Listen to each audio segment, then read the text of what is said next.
नमस्कार दोस्तों, welcome to youth quake. आज का जो हमारा पॉडकास्ट है वो मराठी में जो एक्टर हैं उनके बारे में है। आज हम देखें, अगर ओवरऑल बॉलीवुड इंडस्ट्री बहुत आगे बढ़ चुकी है, लेकिन बहुत कम बात होती है मराठी एक्टिंग की, जो कि उन्होंने अपने काम से, अपने स्किल्स से, अपने हुनर से बहुत कुछ अचीव किया है। हमारे साथ जो आज गेस्ट हैं उनका नाम है स्वप्निल राजशेखर। उनके पिताजी भी, जिनका नाम राजशेखर जी हैं, वो भी बहुत बड़े स्टार रहे हुए हैं मराठी फिल्म्स में। वो स्वप्निल राजशेखर जी कौन बनेगा करोड़पति में पार्टिसिपेट भी कर चुके हैं। इसके अलावा टोटल फिल्मी बातें नाम से उनका एक सीरीज़ चलता है जो कि ऑनलाइन बहुत प्रसिद्ध हो चुका है। अगर हम मराठी फिल्म्स की बात करें तो छत्रपति शिवाजी के बारे में तो हमें बात करनी ही होगी, क्योंकि उसके बिना ये पॉडकास्ट अधूरा रहेगा। छत्रपति शिवाजी के बारे में एक बात बताई जाती है कि वो एजुकेशन को बहुत महत्व देते थे। उनकी कुछ चुनिंदा लाइंस ये भी कहती हैं कि अगर सामने स्ट्रेंथ है और काफ़ी तलवारें खड़े होके कोई एनिमी आपका सामना कर भी रहा है, तो फिर भी आप अपने ज्ञान से और आप अपनी विल पावर से उसका सामना हमेशा कर सकते हो। इसी के साथ एजुकेशन की बात अगर हम करें कि एजुकेशन अगर आपके पास है तो सामने किसी भी बड़ी चुनौती आ जाए, कोई स्ट्रेंथ आ जाए, लेकिन आप अपने एजुकेशन से, अपने स्किल से उस चीज़ का सामना कर सकते हैं। इसलिए हमें ये पॉडकास्ट की शुरुआत छत्रपति शिवाजी की इस नोट पे करना है और हम ज़्यादा वेट नहीं कराते हुए स्वप्निल जी से बात शुरू करते हैं। Welcome Swapnil ji. Thank you, Vishal. Thank you so It is a pleasure having you in the podcast. Thank you. Thanks for having me here. Welcome. And it is really an honor because I always wanted to have someone from the Marathi industry and I saw your work. और आपका काम देख के ये महसूस हुआ कि आप कला को लेके बहुत इंटरनली, नेचुरली मानते हैं, बहुत ज़्यादा फील करते हैं। जी जी। क्योंकि होता क्या है कि जब हम काम करते हैं, अच्छी नीयत से काम नहीं हो तो वो काम इतना सराहा भी नहीं जाता जी। लेकिन जी। आपके काम में एक मासूमियत है जो दिखती है पर्दे पे। जी। और जितना मैं समझ पाया हूँ हमारी रिसर्च से कि आपने अभी तक 85 मूवीज़ कर ली हैं मराठी में। जी। मराठी में, जो कि बहुत बड़ा अचीवमेंट है। जी, तो जी। शुरुआत पॉडकास्ट की इस तरह करना चाहूँगा कि आप अपने सफ़र के बारे में बताएं। इस इंडस्ट्री में आप कैसे आए? शुरुआत आप ऐसा तो नहीं था कि आप कुछ और की शुरुआत करना चाहते थे और ये जीवन में इंसिडेंटली आ गया? और आपका थोड़ा फैमिली बैकग्राउंड, उसके बारे में हमारे ऑडियंस से जिक्र करें। बिल्कुल विशाल जी, पहले तो बहुत बहुत धन्यवाद आपका। आपने बहुत ज़्यादा तारीफ़ कर दी मेरी। पता नहीं मैं सारी तारीफ़ के काबिल हूँ भी कि नहीं। ज़रूर, आप डिजर्व करते हैं जी। मेरे सफ़र के बारे में अगर हम लोग बात करें तो मेरे पिताजी राजशेखर, जो मराठी इंडस्ट्री का बहुत बड़ा नाम था, बहुत संजीदा एक्टर थे, स्टार थे। और 1959 से लेके 2005 तक उनका फिल्मी सफ़र रहा पर्दे पर। जैसे हिंदी फिल्मों में प्राण साहब थे, तो मेरे पिताजी को मराठी का प्राण कहा जाता था। अच्छा। ज़्यादातर उन्होंने विलन के रोल किए। अच्छा। तो और बहुत पैशनेट एक्टर थे वो। उनकी स्कूली पढ़ाई कुछ ज़्यादा नहीं थी, लेकिन वो जिस गांव देहात से आए थे वहाँ की भाषा, वहाँ की बोली अलग थी। लेकिन क्योंकि उनको एक्टर बनना था तो उन्होंने हर तरह की बोली सीख ली। वो उर्दू बोल लेते थे, हिंदी अच्छी बोल लेते थे, अंग्रेज़ी सीख गए, और मराठी, जिसे हमारे मराठी में सो कॉल्ड शुद्ध मराठी कहते हैं, वो भी उन्होंने सीख ली। तो बहुत पैशनेट, बहुत मेहनत करके उन्होंने सेल्फ मेड आर्टिस्ट थे वो। तो वो एक लीगेसी रही है हमारे घर में। तो हालांकि मैं उनका करियर जब पीक पे था तब मेरा जन्म हुआ। अच्छा। तो मैं उनका स्ट्रगल देख नहीं पाया। तो मैं सब मिड 70s की मेरी पैदाइश है, तो तब तक वो ऑलरेडी स्टार बन चुके थे। उनका फेम देखा आपने? हाँ, मैंने फेम देखा उनका, और उनका डाउनफॉल भी देखा ऑनेस्टली। तो जब मैं बचपन में मैं उनके साथ शूटिंग सेट्स पे जाया करता था, तो मुझे शायद हो सकता है कि वो थोड़ा सा ब्लड में से आया होगा, या फिर वो माहौल, जो शूटिंग का माहौल, ये लाइट्स वाइट्स उस जमाने के लगे हुए हैं, और जो बड़े बड़े एक्टर्स हैं, स्टार्स हैं, वो पापा के दोस्त, उनसे मैं मिल रहा हूँ। तो ये सारी मेमोरीज, और वो कुछ मतलब कहीं ना कहीं वो मेरे दिमाग में रह गया कि ये इंडस्ट्री अच्छी है, यहाँ पे आना है। और मैं, जैसा कि मैंने कहा, मैं मिड 70s की पैदाइश हूँ। तो हम लोग मिड 70s के जितने भी बच्चे हैं वो जैसे ही पैदा हुए वो अमिताभ बच्चन का ठप्पा लगा के दुनिया में आ गए कि अमिताभ बच्चन स्टार बन चुके थे। उनका एक अलग ऑरा था। तो हम लोग बच्चन फैन ही हैं। तो फिर बच्चन साहब को देखते हुए, उनकी फिल्में, उनके गाने, ये सब सुनते हुए हम बड़े हुए। तो फिर कहीं ना कहीं मेरे पिताजी के मन में था कि मेरे बच्चे इस इंडस्ट्री में आए। खासकर वो चाहते थे कि मैं एक्टर बनूं। हाँ। और मैं बन रहा था गुंडा। हाँ जी, मैं क्योंकि मेरे माता पिता घर पे होते नहीं थे ज़्यादा, तो मैं बहुत शरारती था और बहुत सारे कीड़े थे। तो मैं कोल्हापुर में मेरी पढ़ाई कर रहा था। तो एक वक्त ऐसा आया जब मेरी गैंग पूरी राउडी गैंग थी। अच्छा। और हम लोग बहुत कुरापाती लोग थे, तो गुंडागर्दी करते थे। तो सही टाइम पे मेरे पिताजी ने देखा। लेकिन एक अच्छी बात ये थी कि मैं साथ में, मेरे घर में किताबें थी। अच्छा। और मैं गुंडागर्दी करके, मतलब वो जो होता है ना 16, 17, वो जो एज होता है, तो वो सब करके मैं आके किताबें पढ़ता था घर में। अच्छा। तो दो अलग अलग तरह के दो अलग पर्सनालिटीज पर्सनैलिटीज हो गई थी। तो मेरे फादर ने ये देखा कि ये बच्चे थोड़ा अलग दिशा में जा रहे हैं। तो फिर उन्होंने एक ड्रामा प्रोड्यूस किया जिसमें उन्होंने कहा कि अब इसमें तू लीड रोल करेगा, हीरो करेगा। अच्छा। तो शायद उन्होंने मुझे डाइवर्ट करने के लिए, सही रास्ते पे लाने के लिए वो किया। और मैं उस ड्रामा में मैं काम करने लगा। तो जैसे मुझे एक्टिंग में पहले ज़्यादा इंटरेस्ट था नहीं। मैं जब भी अपने आप के बारे में सोचता था तो मैं ये सोचता था, क्योंकि फादर से मैंने डायरेक्टर की अहमियत समझ ली थी, राइटर की अहमियत समझ ली थी। अच्छा। तो मेरे दिमाग में था कि मैं लिखूंगा, मैं स्टोरी टेलर बनूंगा। लेकिन कर रहा था गुंडागर्दी। तो वो जब हमारे उस नाटक की बात आई और जैसे मैंने उसमें काम करना शुरू किया, तो मुझे उस प्रोसेस में मज़ा आने लगा कि मैं बहुत ही घटिया तरीके से मैंने शुरुआत की एक्टिंग की। मुझे बोलना नहीं आ रहा था, मैं स्लर मार रहा था, फंबल मार रहा था, लाइंस याद नहीं हो रहे थे, स्टेज पे खड़ा कैसे रहूं, हाथ का क्या करूं, देखो किधर, ये सब गिरते पड़ते मैं शुरुआत करने लगा। और जैसे जैसे वो मैं एक्सप्लोर करता गया, मुझे मज़ा आने लगा। और फिर शाम का वक्त, रिहर्सल का वक्त, वो मुझे हॉन्ट करने लगा कि कितने 6-7 बजे रिहर्सल है ना, तो 7 बजे का एक्साइटेड हो जाते थे जी। तो उस रास्ते पे मैंने अपने आप को ढूंढा, मुझे मज़ा आने लगा एक्टिंग करते करते। और उस नाटक के हमने 200 के आसपास शोज़ किए। तब मुझे अपनी राह का पता चल गया और मैं बाकी सब चीज़ें छोड़ के मैं एक्टिंग की तरफ आ गया। फिर उसके बाद आमतौर पे क्या होता है कि आप किसी भी न्यू कमर से पूछ लो तो वो पहले एमेच्योर थिएटर करता है। है ना, कि वन एक्ट प्ले हो गया, नाटक हो गया, वो करते करते फिर वो प्रोफेशनल में आता है, फिर वो फिल्मों की तरफ आता है, टीवी सीरियल्स में आता है। मेरा उल्टा हो गया, मैंने प्रोफेशनल कमर्शियल नाटक पहले किया। अच्छा, वो डिफिकल्ट स्टेप आपने पहले कर ली। और उसके बाद में मैंने जब वो नाटक रुक गया, लेकिन मैं नहीं रुका, तो फिर मैंने ग्रुप ज्वाइन किया। अच्छा। और फिर मैं एमेच्योर थिएटर करते करते फिर वहाँ पे एकांकिका, मतलब वन एक्ट प्ले किया। स्टेट कंपटीशन जो महाराष्ट्र में होते हैं, वो बहुत अच्छी बहुत अच्छा उपक्रम है थिएटर के लोगों के लिए, तो वो मैंने करना शुरू किया।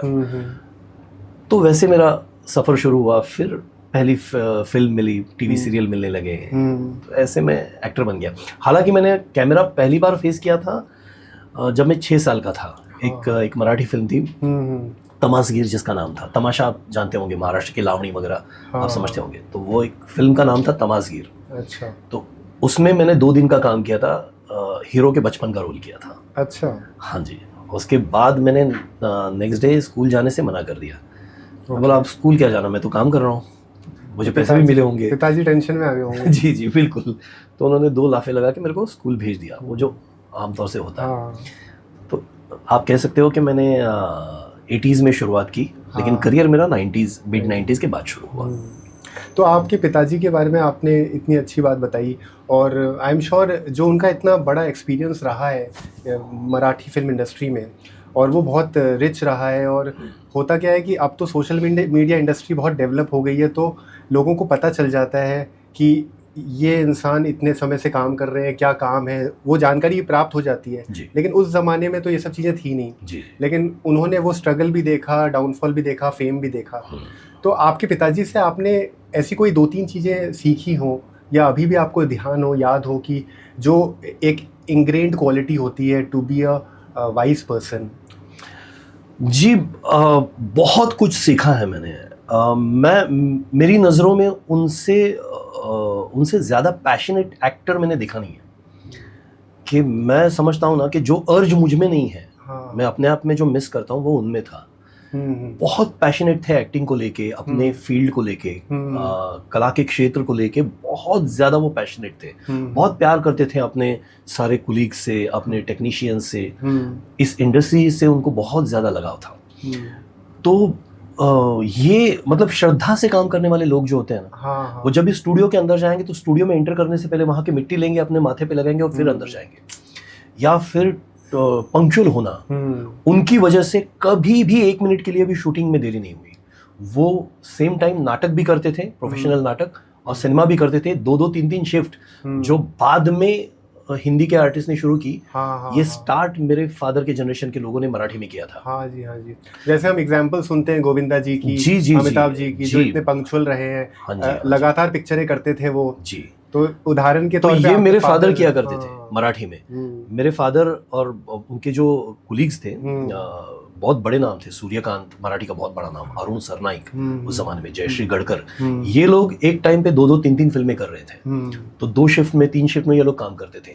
तो वो करके रात को ड्रामा का शो करके वो सुबह राइट टाइम पहुंच जाते थे। अच्छा। तो मतलब उनके जीने का मकसद ये कला क्षेत्र था और कुछ नहीं था। समझ रहे हो आप? तो मैं उतना अपने आप को पैशनेट नहीं मानता जितने वो थे।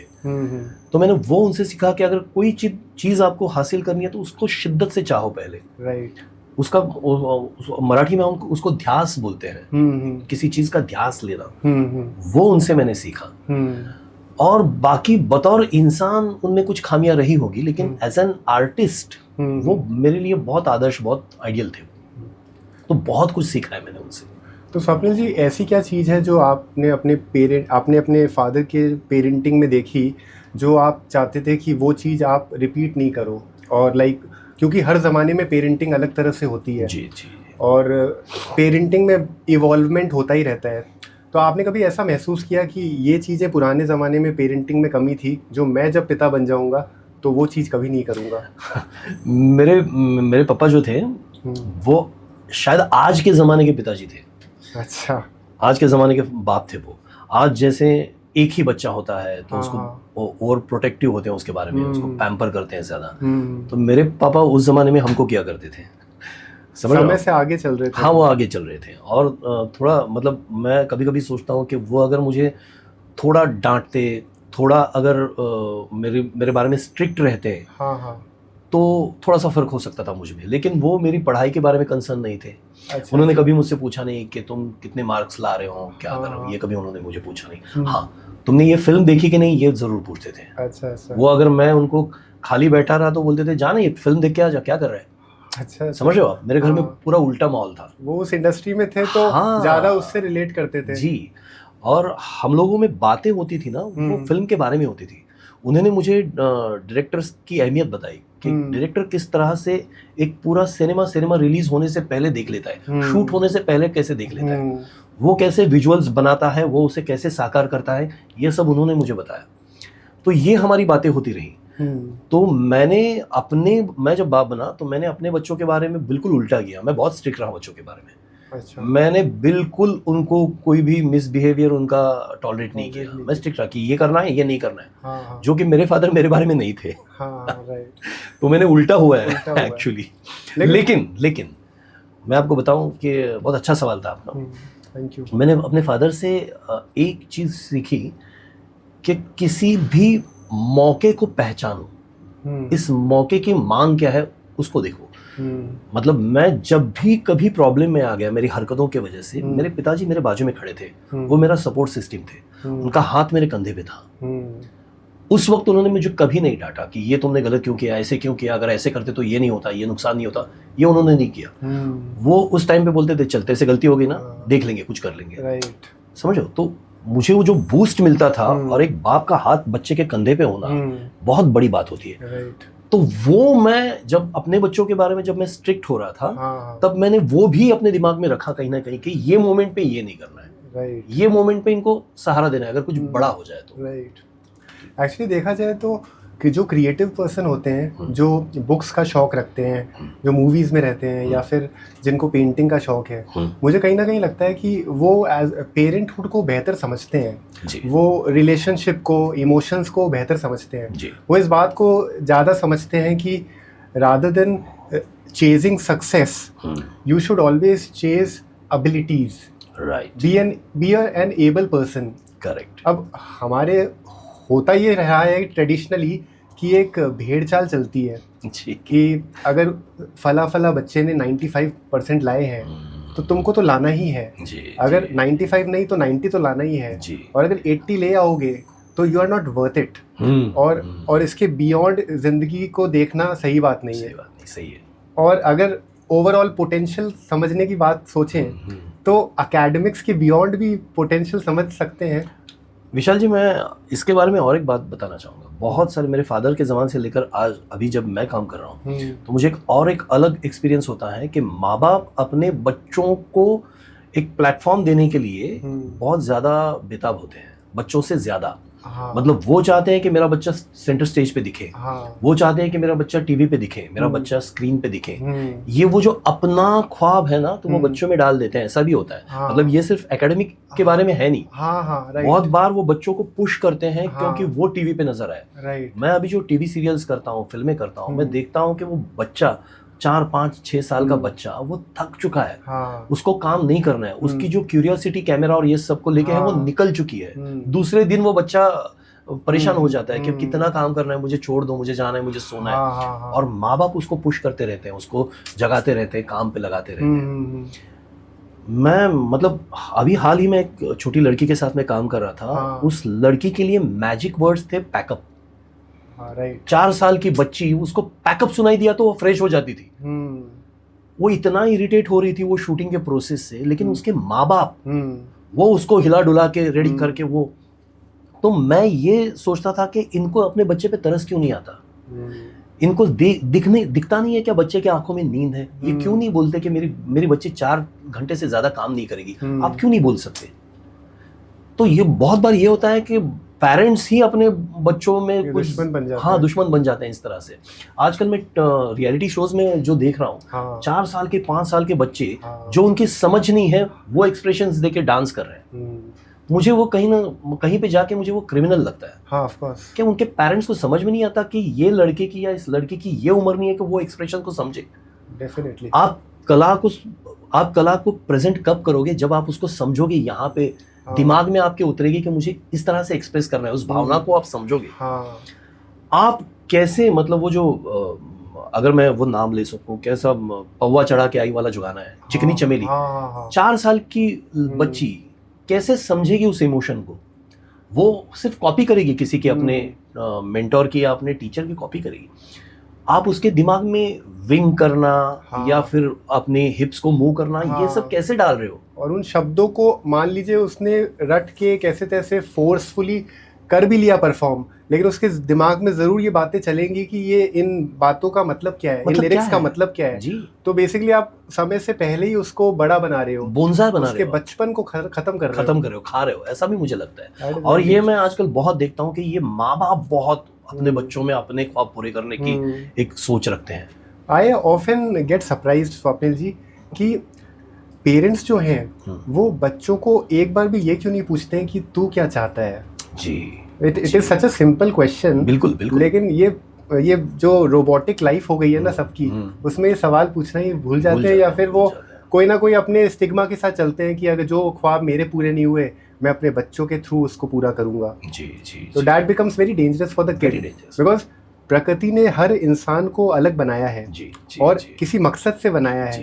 अब हम उनको कोई बनना चाहता है गायक और उसको हम बोल देंगे तू आइंस्टाइन बन, तो it is like a biggest crime. Exactly. कि आज की तारीख में अगर जॉब में भी हम देखें, नॉर्मली लोग कर क्या रहे हैं, सुबह जाते हैं 9 बजे और 6 बजे आते हैं, इस बीच में वो कंप्यूटर के आगे काम करते रहते हैं and doing the same monotonous thing. Right.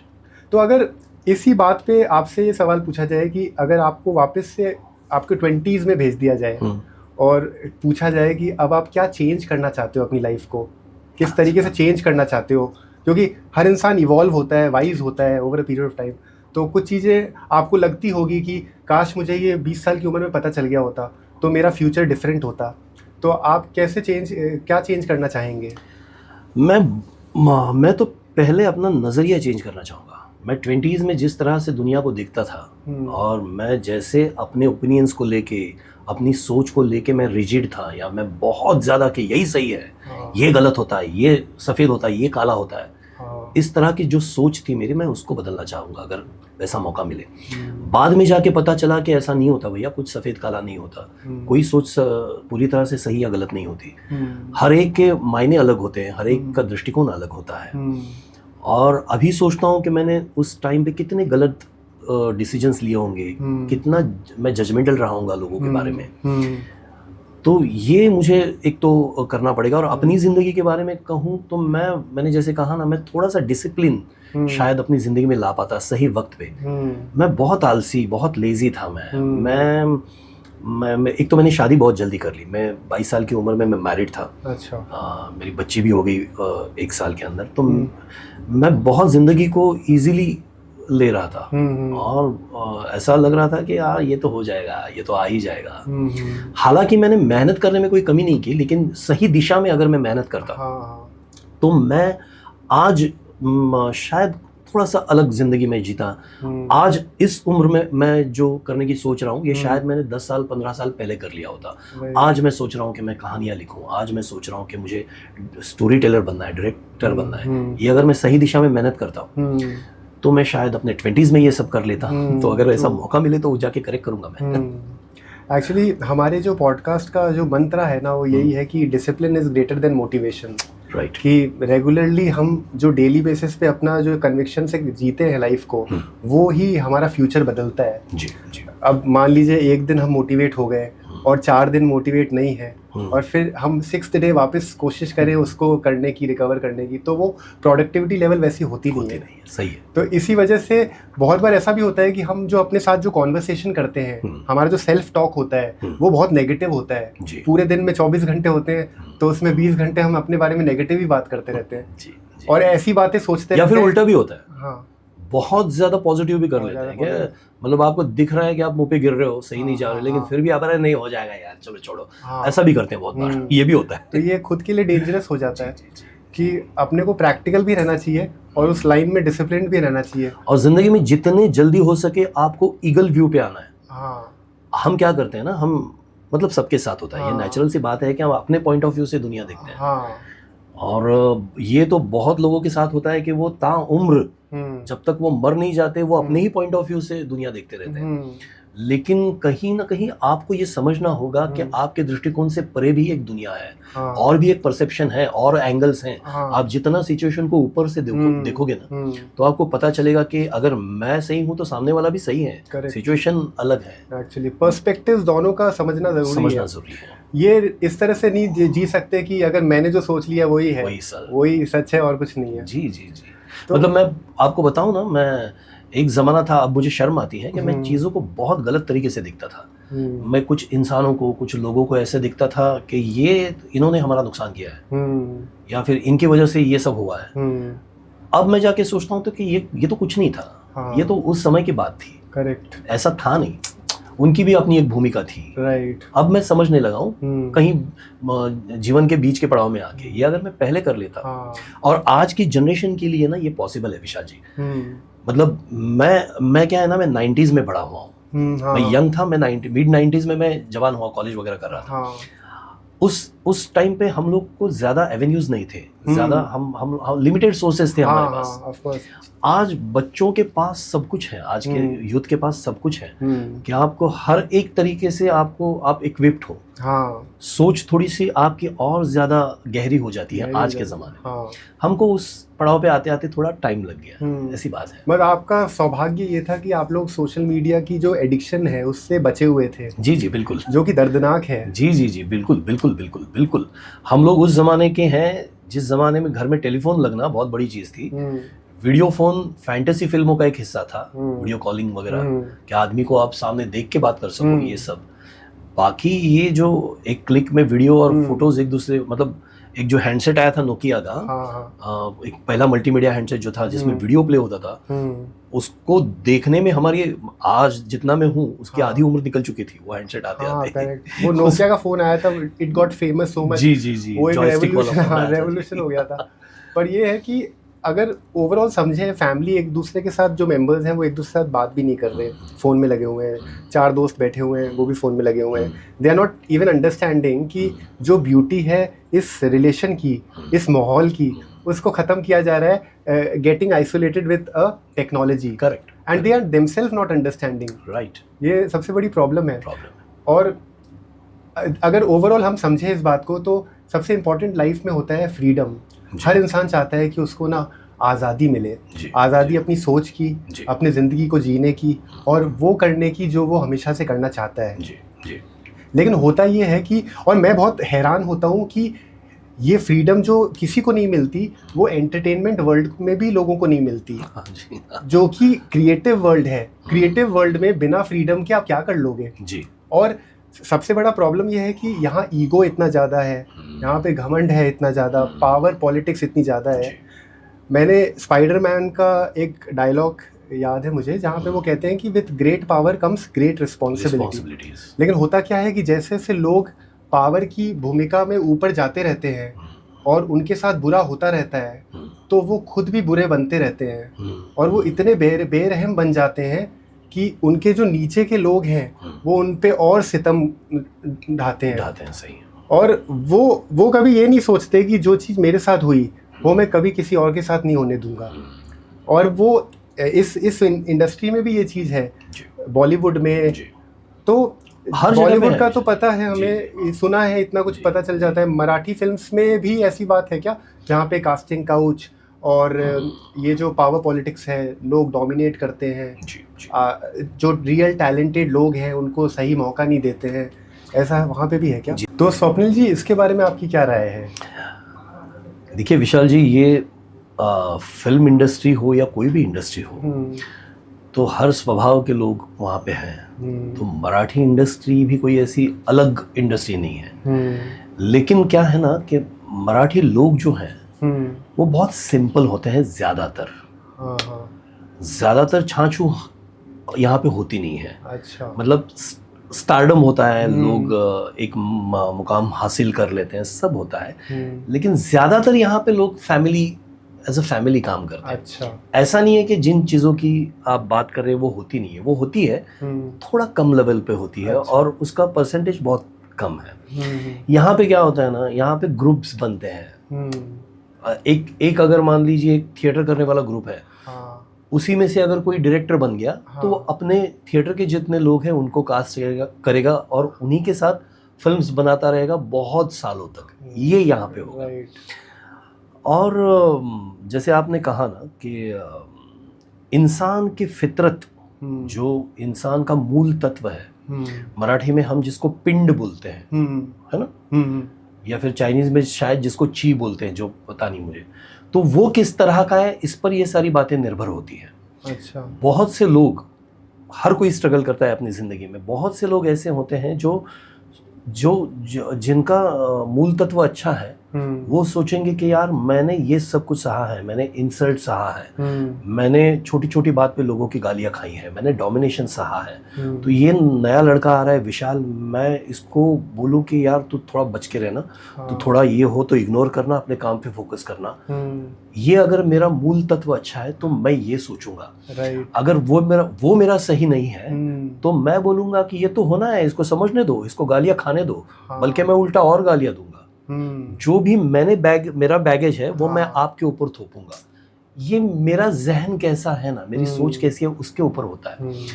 तो कुछ लोग ऐसे होते हैं, मैंने ऐसे अच्छे लोग देखे हैं कि जो बहुत सीनियर हैं लेकिन बहुत ही ज्यादा डाउन टू अर्थ है, जो नए लोगों को गाइड करेंगे, कम से कम न्यूसेंस क्रिएट नहीं करेंगे, अपना स्टारडम उन पे नहीं थोपेंगे। ये तो बैठे बैठे हैं, उनको कुछ क्या कर रहा इधर आ, पता है क्या, ये नहीं करेंगे।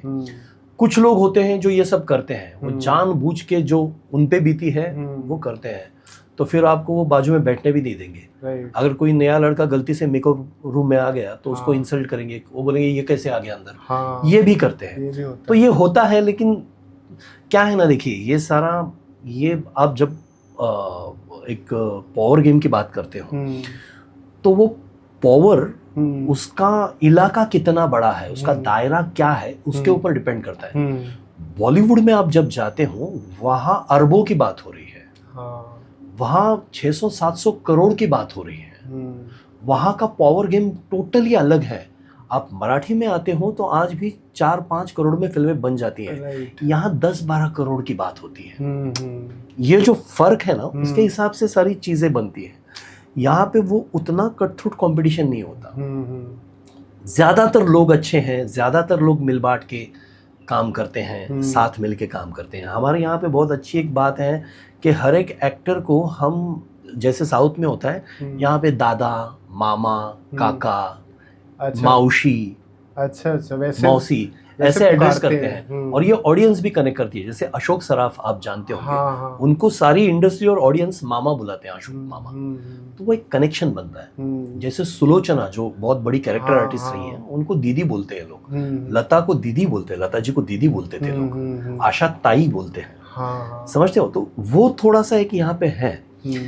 लेकिन अगर मैं कहूँ कि यहाँ पे डोमिनेशन नहीं है, अगर यहाँ पे लोगों को मैनिपुलेट नहीं किया जाता, उनका फायदा उठाया नहीं जाता, तो वो गलत होगा। पूरी तरीके से ऐसा कोई साफ सुथरी इंडस्ट्री है नहीं यहाँ पे। तो आप कह रहे हैं कि ज़्यादातर तो ये लॉबी सिस्टम है और नेपोटिज्म की ओवरऑल बातें हैं, जो कि नेपोटिज्म, अभी मैं, अब मेरे बारे में आप अगर देखें तो मेरे पिताजी एक्टर थे तो मैं एक्टर बन गया। लेकिन विशाल जी, मुझे उतना मराठी में फ़ायदा नहीं होता। मेरे पिताजी कोई बड़े प्रोड्यूसर नहीं थे या इतने ज़्यादा इन्फ्लुएंशियल नहीं थे कि वो किसी को बोल सके कि मेरे बच्चे को कास्ट कर। समझ गया? ऐसा था नहीं। मुझे ऐसा नहीं है कि मुझे मैं बुरा काम कर रहा हूँ लेकिन मुझे बार बार मौका मिल रहा है, ये नहीं हुआ। जब मैं बुरा काम कर रहा था तो मुझे यहाँ से नकारा गया, मुझे काम मिलना मुश्किल हो गया था। फिर मैं मेहनत करके जब थोड़े बहुत मेरे कॉन्टैक्ट, कॉन्टैक्ट से या फिर मेरी काबिलियत के मुताबिक मुझे रोल मिलने लगे। ऐसा नहीं है कि मैंने बतौर हीरो 40 फिल्में की है, उसमें से 25 फिल्म, कुछ नहीं। मैंने एज ए हीरो 4 या 5 फिल्में की है। उसके बाद में मैं समझ में आ गया कि मैं कैरेक्टर रोल्स ज़्यादा अच्छे करता हूँ, मैं नेगेटिव कर लेता हूँ। तो फिर मुझे वैसे ही काम मिला। यहाँ पे उतना नेपोटिज्म चलता नहीं है। तो अगर कोई नया कलाकार इस इंडस्ट्री में आगे बढ़ना चाहता है तो आपकी क्या एडवाइस होगी उनको? पहले तो अपने अंदर के कलाकार को पहचाने। सच में वो कलाकार है या कोई एक छलावा है, एक मायाजाल है, कैमोफ्लेज है, वो समझे। यहाँ पे बहुत बार ऐसा होता है कि आप बहक जाते हो। और अब मेरे टाइम तक ठीक था कि चलो यार 4-5 साल यहाँ पे डाल के देख लिए, 3-4 साल यहाँ पे ये ट्राई कर लिया, फिर संभल गए।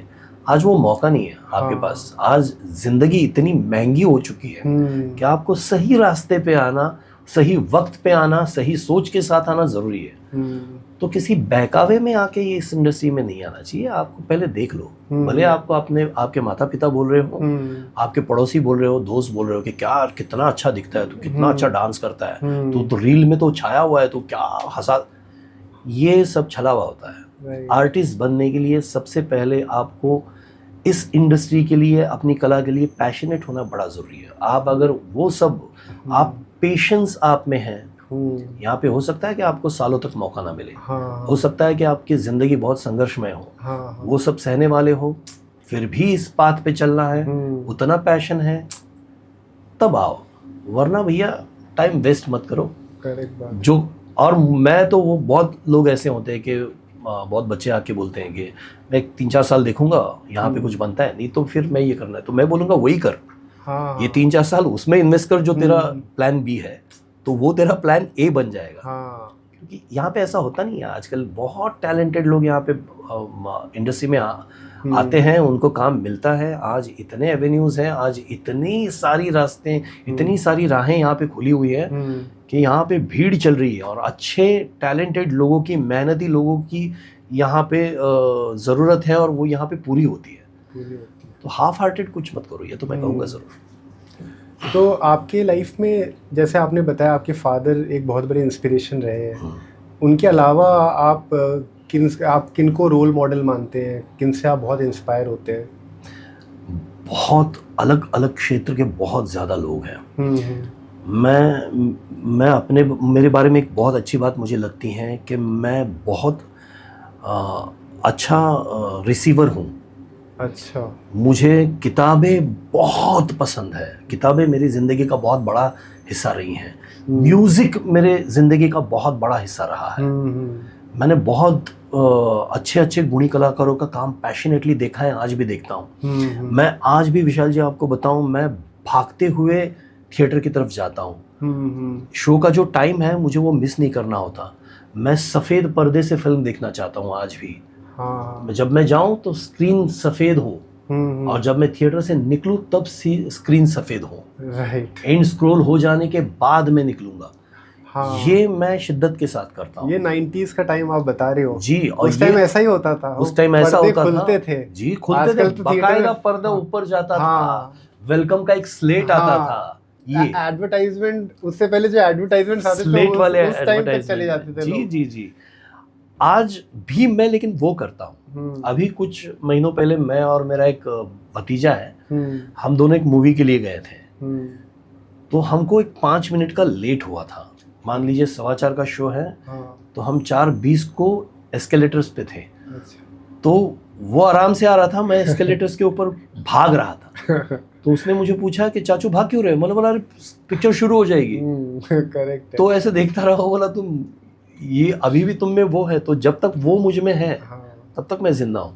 तो मैं ये रहा था कि म्यूजिक में मेरे बहुत सारे आदर्श हैं। मैं बहुत सारे लोगों को आदर्श मानता हूँ। मैं बहुत सारे संगीतकारों को अपना आदर्श मानता हूँ। जैसे पंचम है, हृदयनाथ मंगेशकर है, एस डी बर्मन है, जैसे सलील चौधरी है, जैसे मदन मोहन साहब हैं, जैसे ओपी नैयर जी है, लक्ष्मीकांत प्यारेलाल हैं, आजकल के अमित त्रिवेदी हैं, विशाल भारद्वाज है। ये सब मेरे आदर्श हैं। लिटरेचर की बात करें तो मराठी के पुल देशपांडे मेरे बहुत बड़े आदर्श हैं। अच्छा। जिन्होंने बहुत सारी भाषाओं से, बोली भाषाओं से मुझे प्यार करना सिखाया। जिन्होंने मुझे ये परसेप्शन दिया कि जिंदगी हर तरह की हो सकती है, कोई गलत सही नहीं होता। विजय तेंदुलकर मराठी के बहुत बड़ा नाम है, जिन्होंने अर्धसत्य जैसी फिल्में लिखी है, आक्रोश जिन्होंने लिखी है। तो मैंने उनका लिटरेचर पढ़ा है। जयवंत दळवी और रत्नाकर मतकरी, बहुत अच्छा साहित्य मराठी में है। तो उसके मेरे आदर्श अलग हैं। एक्टिंग की बात करें तो अमिताभ बच्चन से लेके इरफान खान तक, बहुत राधिका आप्टे से लेके स्मिता पाटिल तक, इतने आर्टिस्ट को, इतने एक्टर्स को मैं एडमायर करता हूँ। सोचता हूँ कि यार इनका एक हिस्सा अगर मुझ में होता तो मैं कितना अच्छा काम कर सकता था। डायरेक्शन की बात करें तो क्वेंटिन टेरेंटिनो से लेके आप डेविड लीन से लेके आज महबूब खान से लेके राम गोपाल वर्मा, अनुराग कश्यप, दिवाकर बैनर्जी से लेके आज कल के जो नए लोग हैं, उनसे, उनके काम से मैं बहुत प्रभावित हूँ। तो ऐसे हर फील्ड के मैं कुछ एक दो नाम नहीं ले सकता, क्योंकि फिर ऐसा लगता है कि यार इनका नाम नहीं लूँगा तो वो फेयर नहीं होगा मेरे हिसाब से। क्योंकि आपने वो अनुराग कश्यप जी का भी जिक्र किया था, जैसे एक पिक्चर निशाचिन आई थी, तो आप काफी उनको एडमायर भी करते हैं। बहुत ज़्यादा। गैंग्स ऑफ वासेपुर के बाद, गैंग्स ऑफ वासेपुर से पहले भी वो, मैं उनकी, मैंने जब सत्या देखा कि उन्होंने लिखी है, तब से मैं देख रहा था कि ये इन्होंने जो अगर लिखी है तो ये बहुत पोटेंशियल वाले हैं। जब उनकी ब्लैक फ्राइडे अनाउंस हुई थी, वो आई नहीं थी, देखने को नहीं मिलती थी।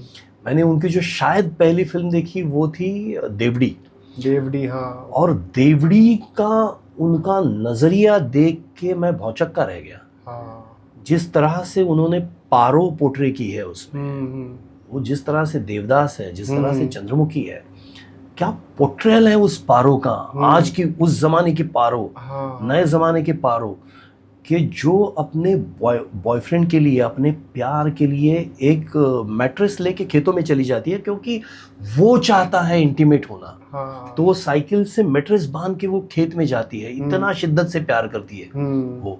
जब वो वही उसको ब्लेम करता है, वही लड़का, तो फिर वो नकार देती है उसको, बोलती है भैया मुझे नहीं चाहिए तेरा प्यार, मैं शादी कर लूंगी। अपने शादी में नाचती भी है, फिर वो जब अपने अपने अपने पति और उसकी फैमिली के साथ पूरी तरह से इन्वॉल्व है, वो अपने एक्स को मिलने के लिए जाती है तो उसके कपड़े धोती है, बोलते कैसे रह रहे हो तुम। फिर जब वो इंटीमेट होना चाहती है वो बोलती है अब नहीं, वो नहीं है, मैं इसलिए नहीं आई हूँ, मैं आई हूँ क्योंकि तुम मेरी जिंदगी का एक हिस्सा रहे हो। ये जो अनुराग कश्यप ने जिस तरह से उसको पोर्ट्रे किया है ना, मैं समझता हूँ कि ये रियल कैरेक्टर्स हैं।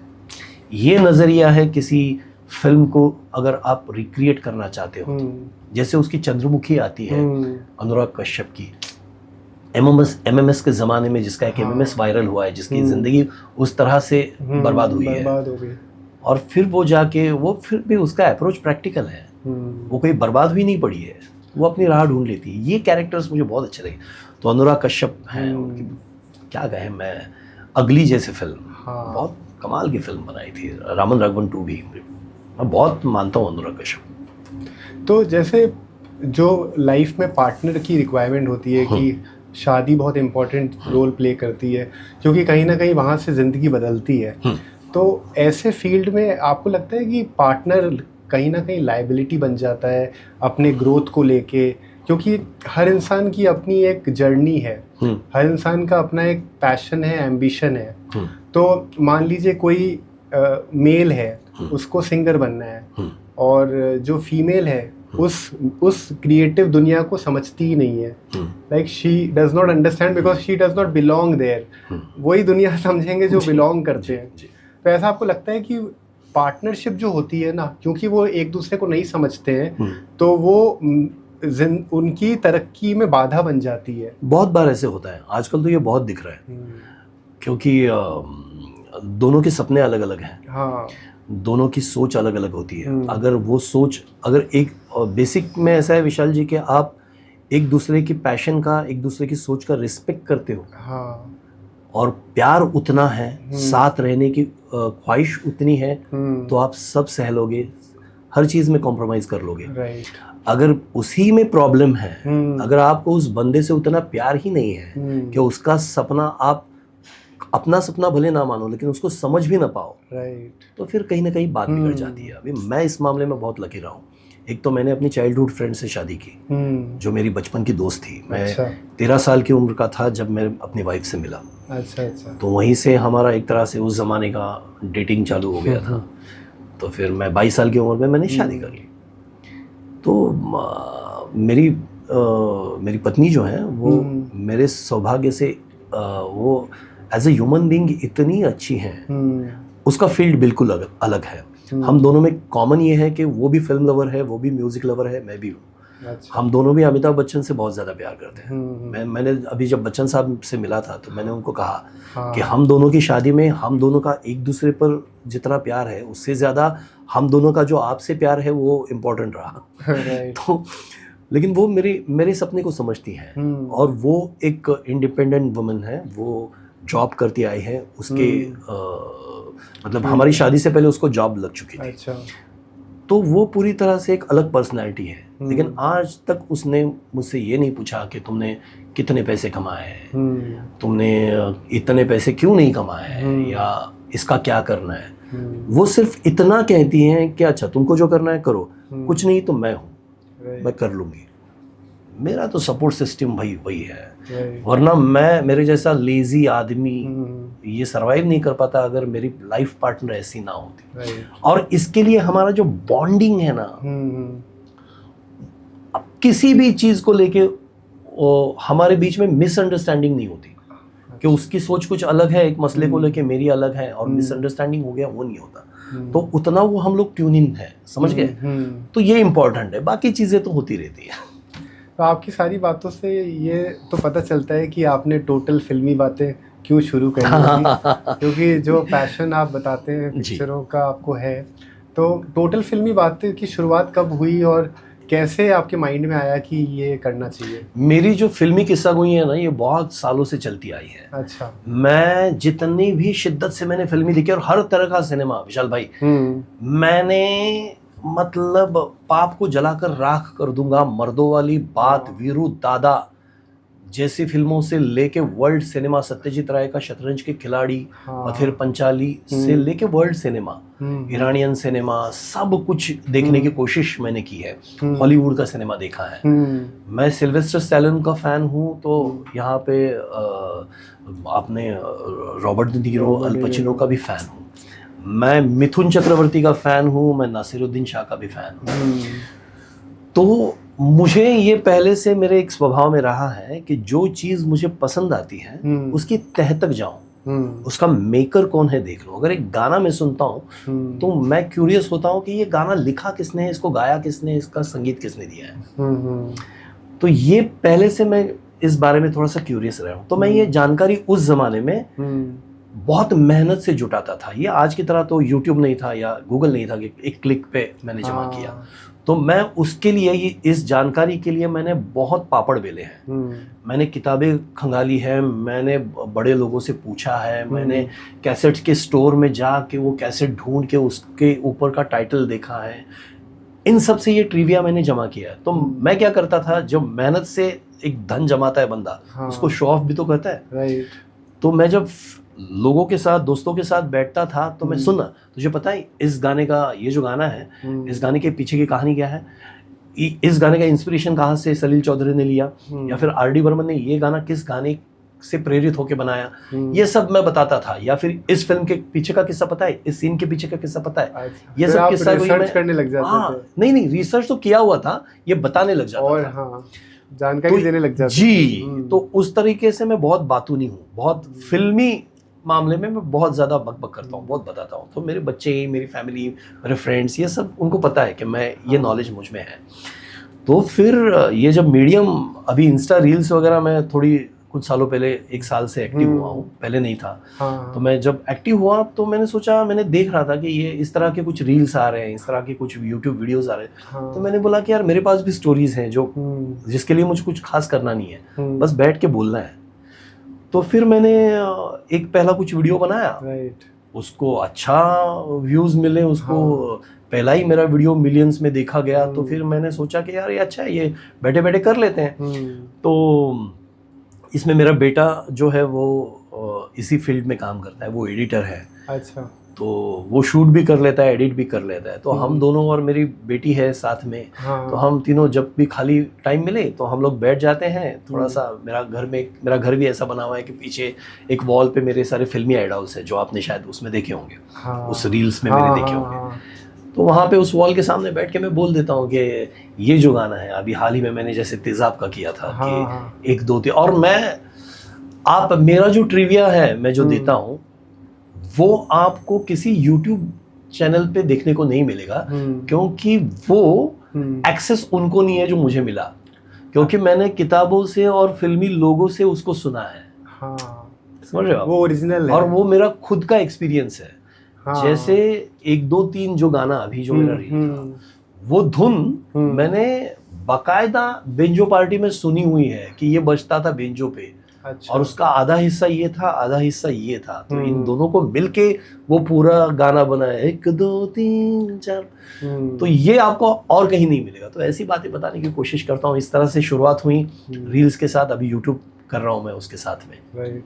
वैसे भी धीरे धीरे इन चीज़ों के बारे में जानकारी मिली तो आप लोगों ने शुरुआत करी है इस चीज़ की, जी, जो कि बहुत ही अच्छी शुरुआत है। इस तरह से जो इस जनरेशन को बिलोंग नहीं करते उनको जानकारी पता चल रही है, क्योंकि ये जो बात आपने बताई थी राज कपूर साहब की, जी, वो बात इतनी गहरी बात है, इतनी इम्पोर्टेंट बात है कि उन्होंने बॉबी बनाई आफ्टर द डाउनफॉल ऑफ मेरा नाम जोकर। और मेरा नाम जोकर में जो पॉलिटिक्स खेली गई, जो लॉबी हुआ, जहाँ पे सारे प्रोड्यूसर्स एकजुट हो गए उनके खिलाफ कि अब ये मूवी चलने नहीं देंगे, तो वो अंदर बैठ के फिर वो बाहर निकले और उन्होंने सबको रिपोर्ट दे दी कि पिक्चर बेकार है। फिर अगली बार उन्होंने इसका रिवेंज इस तरह लिया कि एडवांस बुकिंग कर ली खुद की पिक्चर की, और 1 हफ्ते बाद बोले हाउसफुल थी 1 हफ्ते, तो उसके बाद वो ऑटोमेटिकली चल गई। जी। और ये क्या है ना, मेरी कोशिश ये रहती है कि मेरे इस ट्रिविया के जरिए मैं फिल्मों के लिए, खास करके उस जमाने के आर्टिस्ट के लिए, थोड़ा सा एक प्यार जो दबा हुआ है उसको फर्स्ट लेयर पे लाऊं, ऊपरी सतह पे लाऊं। मतलब आज की जनरेशन, उनको शायद उनके फादर को, उनके दादाजी को राज कपूर पता है, वो उनके चहेते हैं, लेकिन आज की जनरेशन को राज कपूर जी का भी काम कितना पता है, वो शायद रणबीर कपूर के दादाजी करके उनको जानते होंगे। तो वो उनको पता चले, ये भी कोशिश है और वो हो रहा है, अच्छी बात है। मैं तो आपको कहूँगा कि आप इस काम को ज़रूर कंटिन्यू करिए जी। और इवन इसको और एक्सप्लोर करिए, क्योंकि वो जो जनरेशन है वो जनरेशन बहुत कुछ सिखाती है जी, कि लाइफ में डिसिप्लिन कैसे रहते हैं, जी, क्योंकि वो अलग लेवल था, अलग मेलोडी थी, म्यूज़िक की भी अलग मेलोडी थी और स्टोरी टेलिंग भी अलग लेवल की थी जी। तो उसमें भी बहुत सी चीज़ें ऐसी हैं जो इस जनरेशन को पता ही नहीं है। हाँ जी। लेकिन अगर जिस तरह से आप खुल के बात करते हैं तो आई एम श्योर आप उस चीज़ में और विस्तार ला सकते हैं। कोशिश तो रहेगी, बिल्कुल रहेगी। तो जैसा आपने म्यूज़िक के लिए इतना पैशन बताया है, तो ये पॉडकास्ट अधूरा रहेगा अगर आपकी तरफ से एक गाना नहीं हो। एक जो भी आपको बेस्ट पसंद है, आपका फेवरेट सॉन्ग हो। अच्छा चलिए, मैं हालांकि सीखा हुआ नहीं हूँ गाना। जितने भी संस्कार मेरे कान के थ्रू हुए हैं, जितने बड़े बड़े संगीतकारों को सुना है, तो उससे थोड़ा बहुत गा लेता हूँ। लेकिन ये मुझे एक्सपेक्टेड नहीं था कि आप मुझे गाने के लिए कहेंगे। आई एम श्योर, मैंने आपके फेसबुक में भी देखा आप बहुत अच्छा गाते हैं। बस ये है कि हमारी ऑडियंस को भी आज पता चल जाएगा। चलिए कोई बात नहीं, कोशिश कर लेता हूँ। अगर थोड़ा कुछ इधर उधर हो जाए तो माफ़ कीजिएगा। हम तुम कितने पास है, कितने दूर है चांद सितारे। हम तुम कितने पास है, कितने दूर है चांद सितारे। सच पूछो तो मन को झूठे लगते हैं ये सारे। सच पूछो तो मन को झूठे लगते हैं ये सारे, मगर सच्चे लगते हैं ये धरती, ये नदियाँ, ये रहना और तुम बड़े अच्छे लगते हैं। बहुत बढ़िया, थैंक यू, वेरी नाइस। सो आप बहुत मॉडेस्ट हैं, इसलिए आप ये कहते हैं कि इधर उधर हो जाए। आई एम श्योर आज ऑडियंस को जब ये लाइव होगा तो उनको रियल में पता चलेगा कि एक एक्टर के पीछे और एक राइटर के पीछे एक बहुत बड़ा सिंगर भी छुपा हुआ है। ज़रा नवाजी आप। सो आपकी बेस्ट, अभी तक आपने जैसे इतनी मूवीज़ करी हैं, तो आपके हिसाब से बेस्ट मूवी कौन सी रही है जिसमें आपको बहुत ही चैलेंजिंग काम करना पड़ा हो, या फिर एज एन एक्टर आप उभर के आए थे? ये बहुत सी फिल्में हैं ऐसी जिसमें थोड़ा सा अलग। देखिए, मेरे फादर विलन प्ले किया करते थे, तो उनकी पर्सनालिटी में आप उनकी फ़ोटो प्लीज़ ऑडियंस को दिखा दीजिए, जो मैं आपको दे दूंगा। तो उनकी पर्सनालिटी में कुछ ऐसा था कि उन्होंने सिर्फ आपकी तरफ ऐसे देख लिया ना, तो वो विलन लग जाते थे। अच्छा। सामने वाला बंदा डरता था। मेरे फादर जब रास्ते पे निकलते थे कभी, तो औरतें अपना रास्ता बदल लेती थी। अच्छा। उनकी इतनी इमेज थी, हालांकि जाती जिंदगी में बहुत ही ज्यादा अलग थे, बहुत जॉली थे, बहुत मतलब फुल ऑफ लाइफ थे वो, लेकिन उनकी स्क्रीन इमेज ऐसी थी। जब मैं विलन करता हूँ तो मुझे थोड़ा सा एक्टिंग करना पड़ता है। अच्छा। मेरी पर्सनैलिटी में, मेरी आंखों में वो नहीं है, मुझे लाना पड़ता है। तो कुछ ऐसे रोल्स हैं जो मुझे लगता है कि मैंने ठीक ठाक काम किया है। वो कुछ फिल्में हैं, लेकिन कई बार ऐसे होता है कि वो फिल्में चलती हैं, नहीं चलती हैं, और बहुत बार ऐसे होता है कि जिसमें आप ज़्यादा मेहनत नहीं करती हो लेकिन वो फिल्में चल जाती हैं। राइट। तो ऐसी मेरी हिट जो फिल्में जिनमें मैं रहा हूँ, तो उसमें एक कटियार कागजात घुसली करके अच्छा एक फिल्म थी जो मराठी में बहुत ज़्यादा हिट रही। उसमें एक छोटा सा रोल मैंने किया था। अच्छा। बाईपण भारी देवा करके एक फिल्म अभी 3 साल पहले ब्लॉकबस्टर थी, मतलब 6-7 करोड़ की फिल्म जिसने 85 करोड़ का बिजनेस किया, मराठी के हिसाब से बहुत बड़ी अमाउंट थी। तो उसमें मेरा एक छोटा सा रोल था, लेकिन वो रोल लोगों को बहुत पसंद आया। अच्छा। जिसमें मैं कोल्हापुरी मराठी में बात किया था मैंने। तो ऐसी बहुत सी फिल्में हैं जिसमें थोड़ा बहुत ठीक ठाक काम किया है, लेकिन आम तौर से मैं अपने काम से खुश नहीं रहता। मुझे लगता है कि मुझे समझ में ज़्यादा आता है, लेकिन मैं उसको पोर्ट्रे अच्छी तरह से नहीं कर पाता हूँ। मुझे समझता है कि इस किरदार को कैसे अप्रोच करना चाहिए, एग्जीक्यूशन में थोड़ा सा 19-20 मेरा हो जाता है। तो बतौर एक्टर मैं अपने आप को बहुत ज़्यादा नहीं आंकता।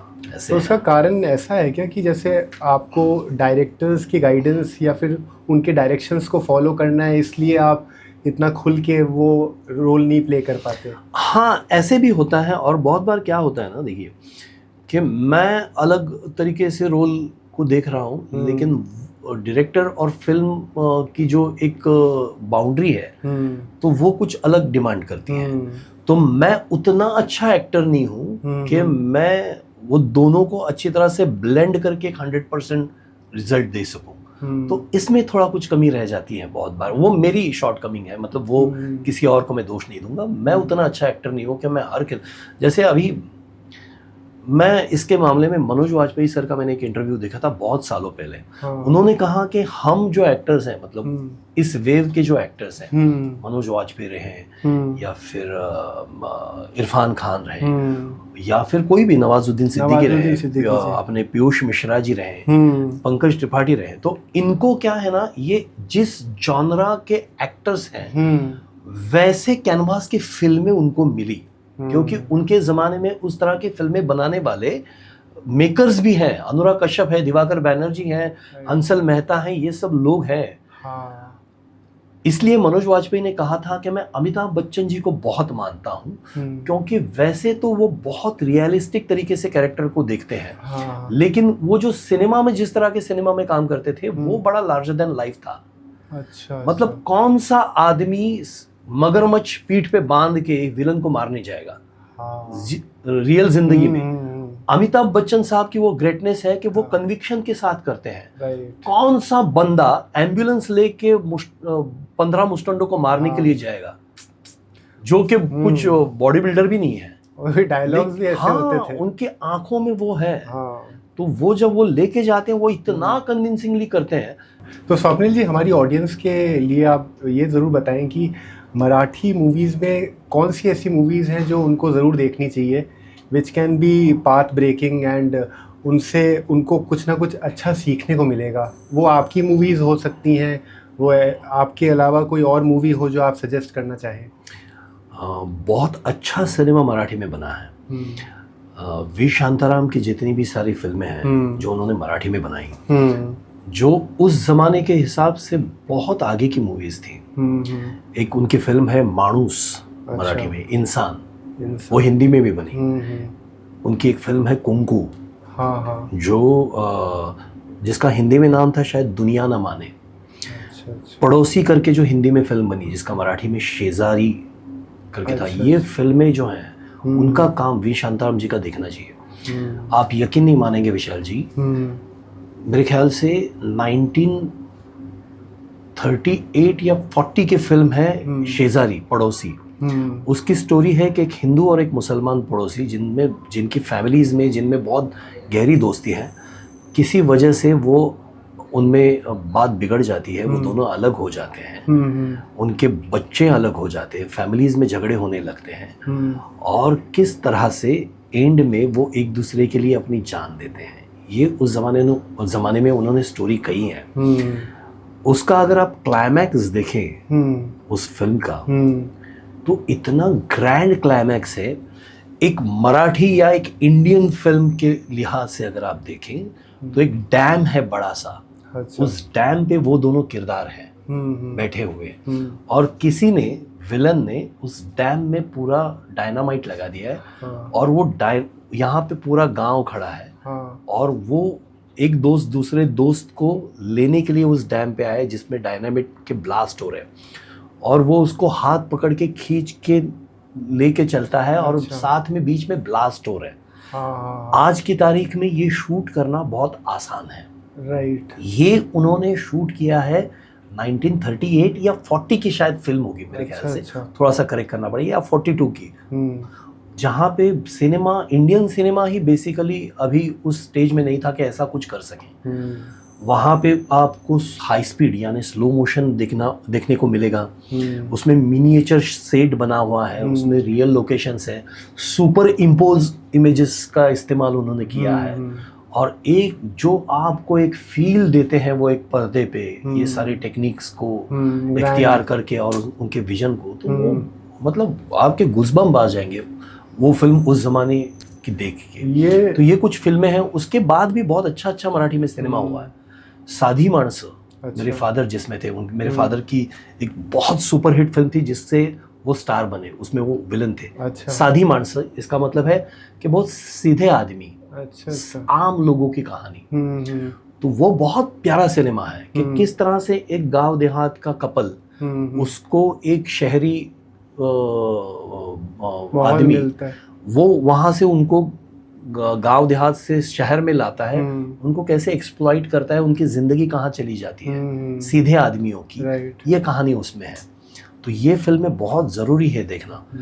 उम्बरठा करके विजय तेंदुलकर की लिखी हुई, जब्बार पटेल साहब की डायरेक्ट की हुई फिल्म है। सामना करके फिल्म है। सिंहासन पावर गेम, पॉलिटिक्स के ऊपर बहुत प्यारी फिल्म, अगेन विजय तेंदुलकर साहब की लिखी हुई है। उसके बाद भी बहुत अच्छा काम मराठी में हुआ है। अभी कुछ सालों पहले एक वाई करके फिल्म आई थी। वाई XY जो होता है मेल फीमेल, वाई, उसमें से एक बहुत प्यारी फिल्म आई थी। वो अनफॉर्चुनेटली कहीं अवेलेबल नहीं है देखने को शायद अब तक, लेकिन बहुत प्यारी फिल्म थी। अभी दशावतार करके एक अच्छी फिल्म सुपर हिट हुई है, वो फिल्म अच्छी थी। आत्म पैम्पलेट करके एक फिल्म आई थी, वो ज़रूर देखे लोग। हरिश्चंद्राची फैक्ट्री, दादा साहेब फाळके ने किस तरह से फिल्मों की शुरुआत की, उस फिल्म के बारे में ज़रूर कहूँगा कि हालांकि दादा साहेब फाळके ने बहुत तकलीफ़ों का सामना करते हुए पहला सिनेमा इंडिया का बनाया, लेकिन परेश मुकाशी जो इस फिल्म के निर्माता, लेखक और निर्देशक है, उन्होंने इसको एक फन स्टोरी के लिहाज में पेश किया है कि एक आपको लगेगा कि कितनी मज़ेदार कहानी है। वो फिल्म के लिए घर के जेवर भी बेच रहे हैं, तो अपनी जादू किया करते थे वो जादू के शोज, वो अपनी हैट बीवी के चेहरे पे रखते हैं और वहाँ से भगवान के यहाँ से कुछ मूर्तियाँ उठा लेते हैं। तो उनकी पत्नी बोलती है कि अरे बताओ तो सही क्या बेच रहे हो अब। तो इस तरह का उनका अप्रोच है, तो मेरी बहुत पसंदीदा फिल्म है वो। तो आई एम श्योर हमारी ऑडियंस को पता चल गया कि उनको कौन सा मराठी सिनेमा फॉलो करना है, तो I am sure it will help all of you. So आपके लाइफ में ऐसा कभी हुआ है कि आपको पॉलिटिक्स की वजह से आपने कोई बेहतरीन रोल मिस कर दिया हो, कोई बेहतरीन पिक्चर मिस कर दी हो? पॉलिटिक्स मैं नहीं कहूँगा। मैंने जैसे कहा ना कि यहाँ पे बहुत सारा कंफर्ट जोन में काम होता है। मतलब आज लीजिए हम लोग यहाँ पे जितने 5-6 लोग हैं, हम लोगों में अगर एक हमारा ग्रुप बन गया, हम लोग किसी और मतलब हम लोग पार्टी के लिए हम लोग मिलते हैं, हम लोगों में अदरवाइज गिव एंड टेक अच्छा होता है, तो मैं देखूंगा कि इसको रोल मिले या इसको कास्ट करे, भले उस रोल की वो डिमांड हो या नहीं हो। तो वो एक तरीके से होता है कि अपने कंफर्ट जोन में काम करना। तो ऐसा बहुत बार मराठी में होता है कि ग्रुप्स बनते हैं, उसी ग्रुप में रोल्स दिए जाते हैं, उसी ग्रुप में लोगों के साथ काम किया जाता है। तो मैं ऐसे किसी ग्रुप का हिस्सा नहीं रहा, बदकिस्मती से। मेरी बदकिस्मती है कि मैं ऐसे ग्रुप्स में नहीं था, क्योंकि मैंने ज़्यादातर कोल्हापुर से ऑपरेट किया। मैं मुंबई में बहुत लेट आया। तो ऐसा हुआ है कि बहुत बार ऐसा हुआ है कि मुझे अप्रोच किया गया कि ये ऐसा ऐसा रोल है और इसमें आपके डेट्स ये रहेंगे, और फिर ऐसा हुआ कि वो उसी ग्रुप में जो कोई आर्टिस्ट था उसको बाद में रोल मिला। तो मैं उसको पॉलिटिक्स नहीं कहूँगा, मैं कहूँगा कि ये मैंने नहीं किया कि मैंने वो ग्रुप क्रैक नहीं किया, या फिर मैंने बतौर एक्टर अपने आप को उतना पावरफुल नहीं बनाया कि ये रोल स्वप्निल राजशेखर के अलावा कोई कर ही नहीं सकता, उसको ही कास्ट करना पड़ेगा। ये इतनी मेरी अचीवमेंट नहीं है, तो फिर उसमें क्या कह सकते हैं आप? तो आपके ज़्यादातर रोल विलेन के तौर पे हैं या फिर आप हर तरह के जॉनर को आपने फॉलो किया है? मतलब मैं एक मामले में लकी रहा हूँ कि मेरा कोई खास इमेज नहीं बना। अच्छा ना तो मैं ऐसा कि ये तो हीरो है ऐसी इमेज बनी, या फिर सिर्फ विलन है ऐसे ही नहीं बना। मुझे हर तरह के रोल करने को मिले। मैंने बहुत बार हीरो किया, बहुत बार मैंने बहुत छोटी छोटी फिल्मों में मैं हीरो रहा, जो जिसकी बहुत बड़ी रिलीज नहीं होती। जो गांव खेड़े का सिनेमा होता है उसमें मैंने बहुत सारे हीरोज प्ले किए हैं। निगेटिव रोल्स भी किए हैं, कैरेक्टर रोल्स भी किए हैं, कॉमेडी भी किया है, तो पॉलिटिशियन किया है। आजकल तो ऐसा बहुत होता है कि कोई आपको एक 6-7 सीन का पॉलिटिशियन का अच्छा सा रोल है तो उसमें अपने राजशेखर को बुला लो, ऐसा बहुत बार होता है आजकल। तो ऐसे भी रोल किए हैं मैंने। तो मेरा क्या होता है ना विशाल भाई, मैं जिस तरीके का काम मुझे सामने से ऑफर हो मैं वो कर लेता हूँ, क्योंकि एक तो रोजी रोटी का सवाल है, और मैंने पहले से जिस उम्र में मैंने करना चाहिए था बतौर एक्टर, अपने करियर को डिज़ाइन करना चाहिए था, उस टाइम पे मैंने किया नहीं, तो अब जाके क्या करूँगा, तो मैं कर लेता हूँ सब तरीके के रोल। ये भी अच्छी बात है कि आप काम की इज्जत करते हैं। जी जी, जो काम आपके पास आता है आप उसको मना नहीं करते। वरना होता ये है कि हम अपने इर्द गिर्द इतने क्रिएट कर लेते हैं बैरियर कि तरक्की के आगे हम खुद ही बैरियर बन जाते हैं। बिल्कुल, लेकिन मैं उसकी और एक वजह है, बहुत ऑनेस्टली बताना चाहूँगा कि ऐसा होता नहीं है, मेरे साथ तो ऐसा नहीं होता है कि 10 रोल ऑफर हुए हैं तो उसमें से मैं चूज़ करूँ कि चलो यार ये 3 नहीं करता, ये 4 कर लेता हूँ। इतना आता नहीं है। किस्मत से ऐसा होता है कि एक काम खत्म हो गया तो दूसरा आता है। ऐसा होता है, मतलब ऐसे नहीं हुआ कि मैं बिल्कुल ही खाली बैठा हूँ। किस्मत अच्छी रही है कि काम आता रहा है, तो फिर जो भी काम आता है मैं कर लेता हूँ, ऐसा हो जाता है। तो मैं ये नहीं कहूँगा कि ये क्रेडिट मैं नहीं लूँगा।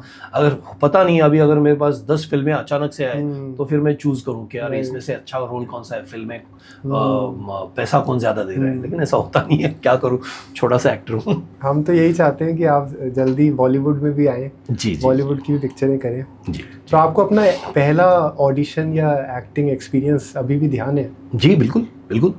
तो वो कैसा रहा एक्सपीरियंस? बहुत बुरा, मतलब मेरे को अपनी औकात ही पता चल गई। क्या होता है देखिए, आप जब समझते हो, मैं बचपन में जैसे मैंने आपको बताया, मैंने जो 6 साल की उम्र में रोल किया था, उस जमाने में आप बेबाक होते हो। राइट। आपको टेक्निकल और इन चीज़ों से कोई लेना देना होता नहीं है। आपको जो डायरेक्टर बताएगा कि वहाँ से भाग के आओ, इनकी गोद में कूद जाओ और बोलो कि बाबा बाबा तुम्ही कधी येणार, आप कब आओगे, तो आप बोल देते हो, आप फियरलेस होते हो। राइट।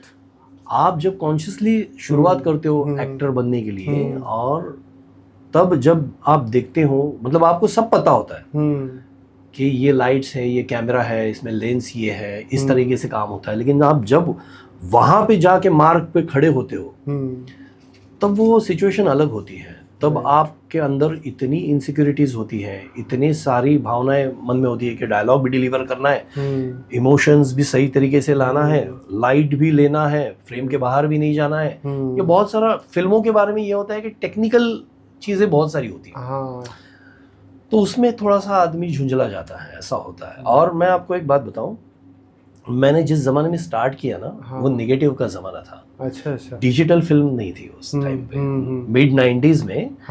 वो एक्चुअली बाकायदा फिल्म डाली जाती थी, और जो बहुत एक्सपेंसिव होती थी उस ज़माने के लिए। सिनेमास्कोप का एक रील का 400 फीट का डब्बा 15,000 का आता था 96 में। तो बहुत बड़ी रकम होती थी। तो अलाउड नहीं था कि आप रीटेक करो या फिर थोड़ा मतलब टाइम लेके एक्ट करो, ऐसा नहीं है। शॉर्ट रेडी हो गया, लाइंस याद है, अभी फुटेज मत खाओ। वो जो लैंग्वेज है ना, वो जो फ्रेज है, फुटेज मत खाओ, वो फुटेज है। अच्छा। तो उसका भी एक प्रेशर अलग रहता था, कैमरे का साउंड रहता था, उसका भी प्रेशर रहता था। तो मुझे याद है मैंने बहुत बकवास किया था। बहुत पहला काम तो मैं खुद ना देखूं। लेकिन फिर धीरे धीरे जब आपने उस काम को समझा, क्योंकि ये बहुत ही लाइक हम बाहर से तो इस काम को समझ नहीं पाएंगे, और इसकी जो खूबसूरती है वो सिर्फ आप समझ पाओगे क्योंकि आपने इसको जिया है। और जो जीते हैं वो ही समझते हैं उस काम को, क्योंकि आपने जैसे बताया कि इसमें बहुत सारे पहलू हैं जिसको कवर करना पड़ता है। कि हमें अपनी बॉडी लैंग्वेज पे भी काम करना है, हमें अपने कॉन्फिडेंस पे काम करना है, अपने डायलॉग डिलीवरी पे काम करना है, और ऑडियंस से कनेक्ट भी करना है। तो ये जो इतनी चीज़ें जब शामिल होती हैं, तो जब हम इसको बखूबी निभाने लग जाते हैं, तो कहीं ना कहीं हमें अपने आप के साथ भी प्यार होने लग जाता है। कि हमें ऐसा लगता है कि हम अभी कंप्लीट होते जा रहे हैं। जी। तो इसमें इसकी जो पहली बार आपने जब ब्यूटी महसूस करी, उसको ज़रा बताएं कि वो कौन सा पल था और वो कैसे आपके जीवन में आया जब आपको as an actor complete feel हुआ। वो मैं बहुत ऑनेस्टली बताऊं तो ऐसा कुछ मतलब वो जो अनुभूति है वो मैंने ली नहीं है। और मेरे ख्याल से शायद ही किसी एक्टर ने वो ली होगी। मतलब आप इरफान खान सर की भी बात कर लो, तो इतने बढ़िया परफॉर्मेंसेस उनके हैं, तो उनको भी शायद वो कंप्लीट जो होना होता है वो नहीं रहा होगा। अच्छा। वो फील नहीं किया होगा उन्होंने। उनको लगा होगा कि अभी मैं और अलग कर सकता था, अभी कुछ और अचीव कर सकता था। तो ये एक कमी हमेशा शायद रहती है। मेरे बारे में, मैं जिस कैलिबर का एक्टर हूँ, तो मेरे बारे में तो ये बहुत बार होता है कि मैं बस उसको बुरा ना करूँ रोल को, तब भी मैं खुश हो लेता हूँ कि चलो यार बुरा तो नहीं किया होगा, मैंने ठीक ठाक कर लिया ना, ऐसे होता है। और मैं क्या है ना, मैं अपने आप को बहुत ज़्यादा क्रिटिसाइज करता हूँ मैं, विशाल भाई, सच बात बताऊँ। और ये एक तरह से मुझ में खामी है। इससे क्या होता है ना, आप अपने आप को बहुत अंडर एस्टिमेट भी कर लेते हो।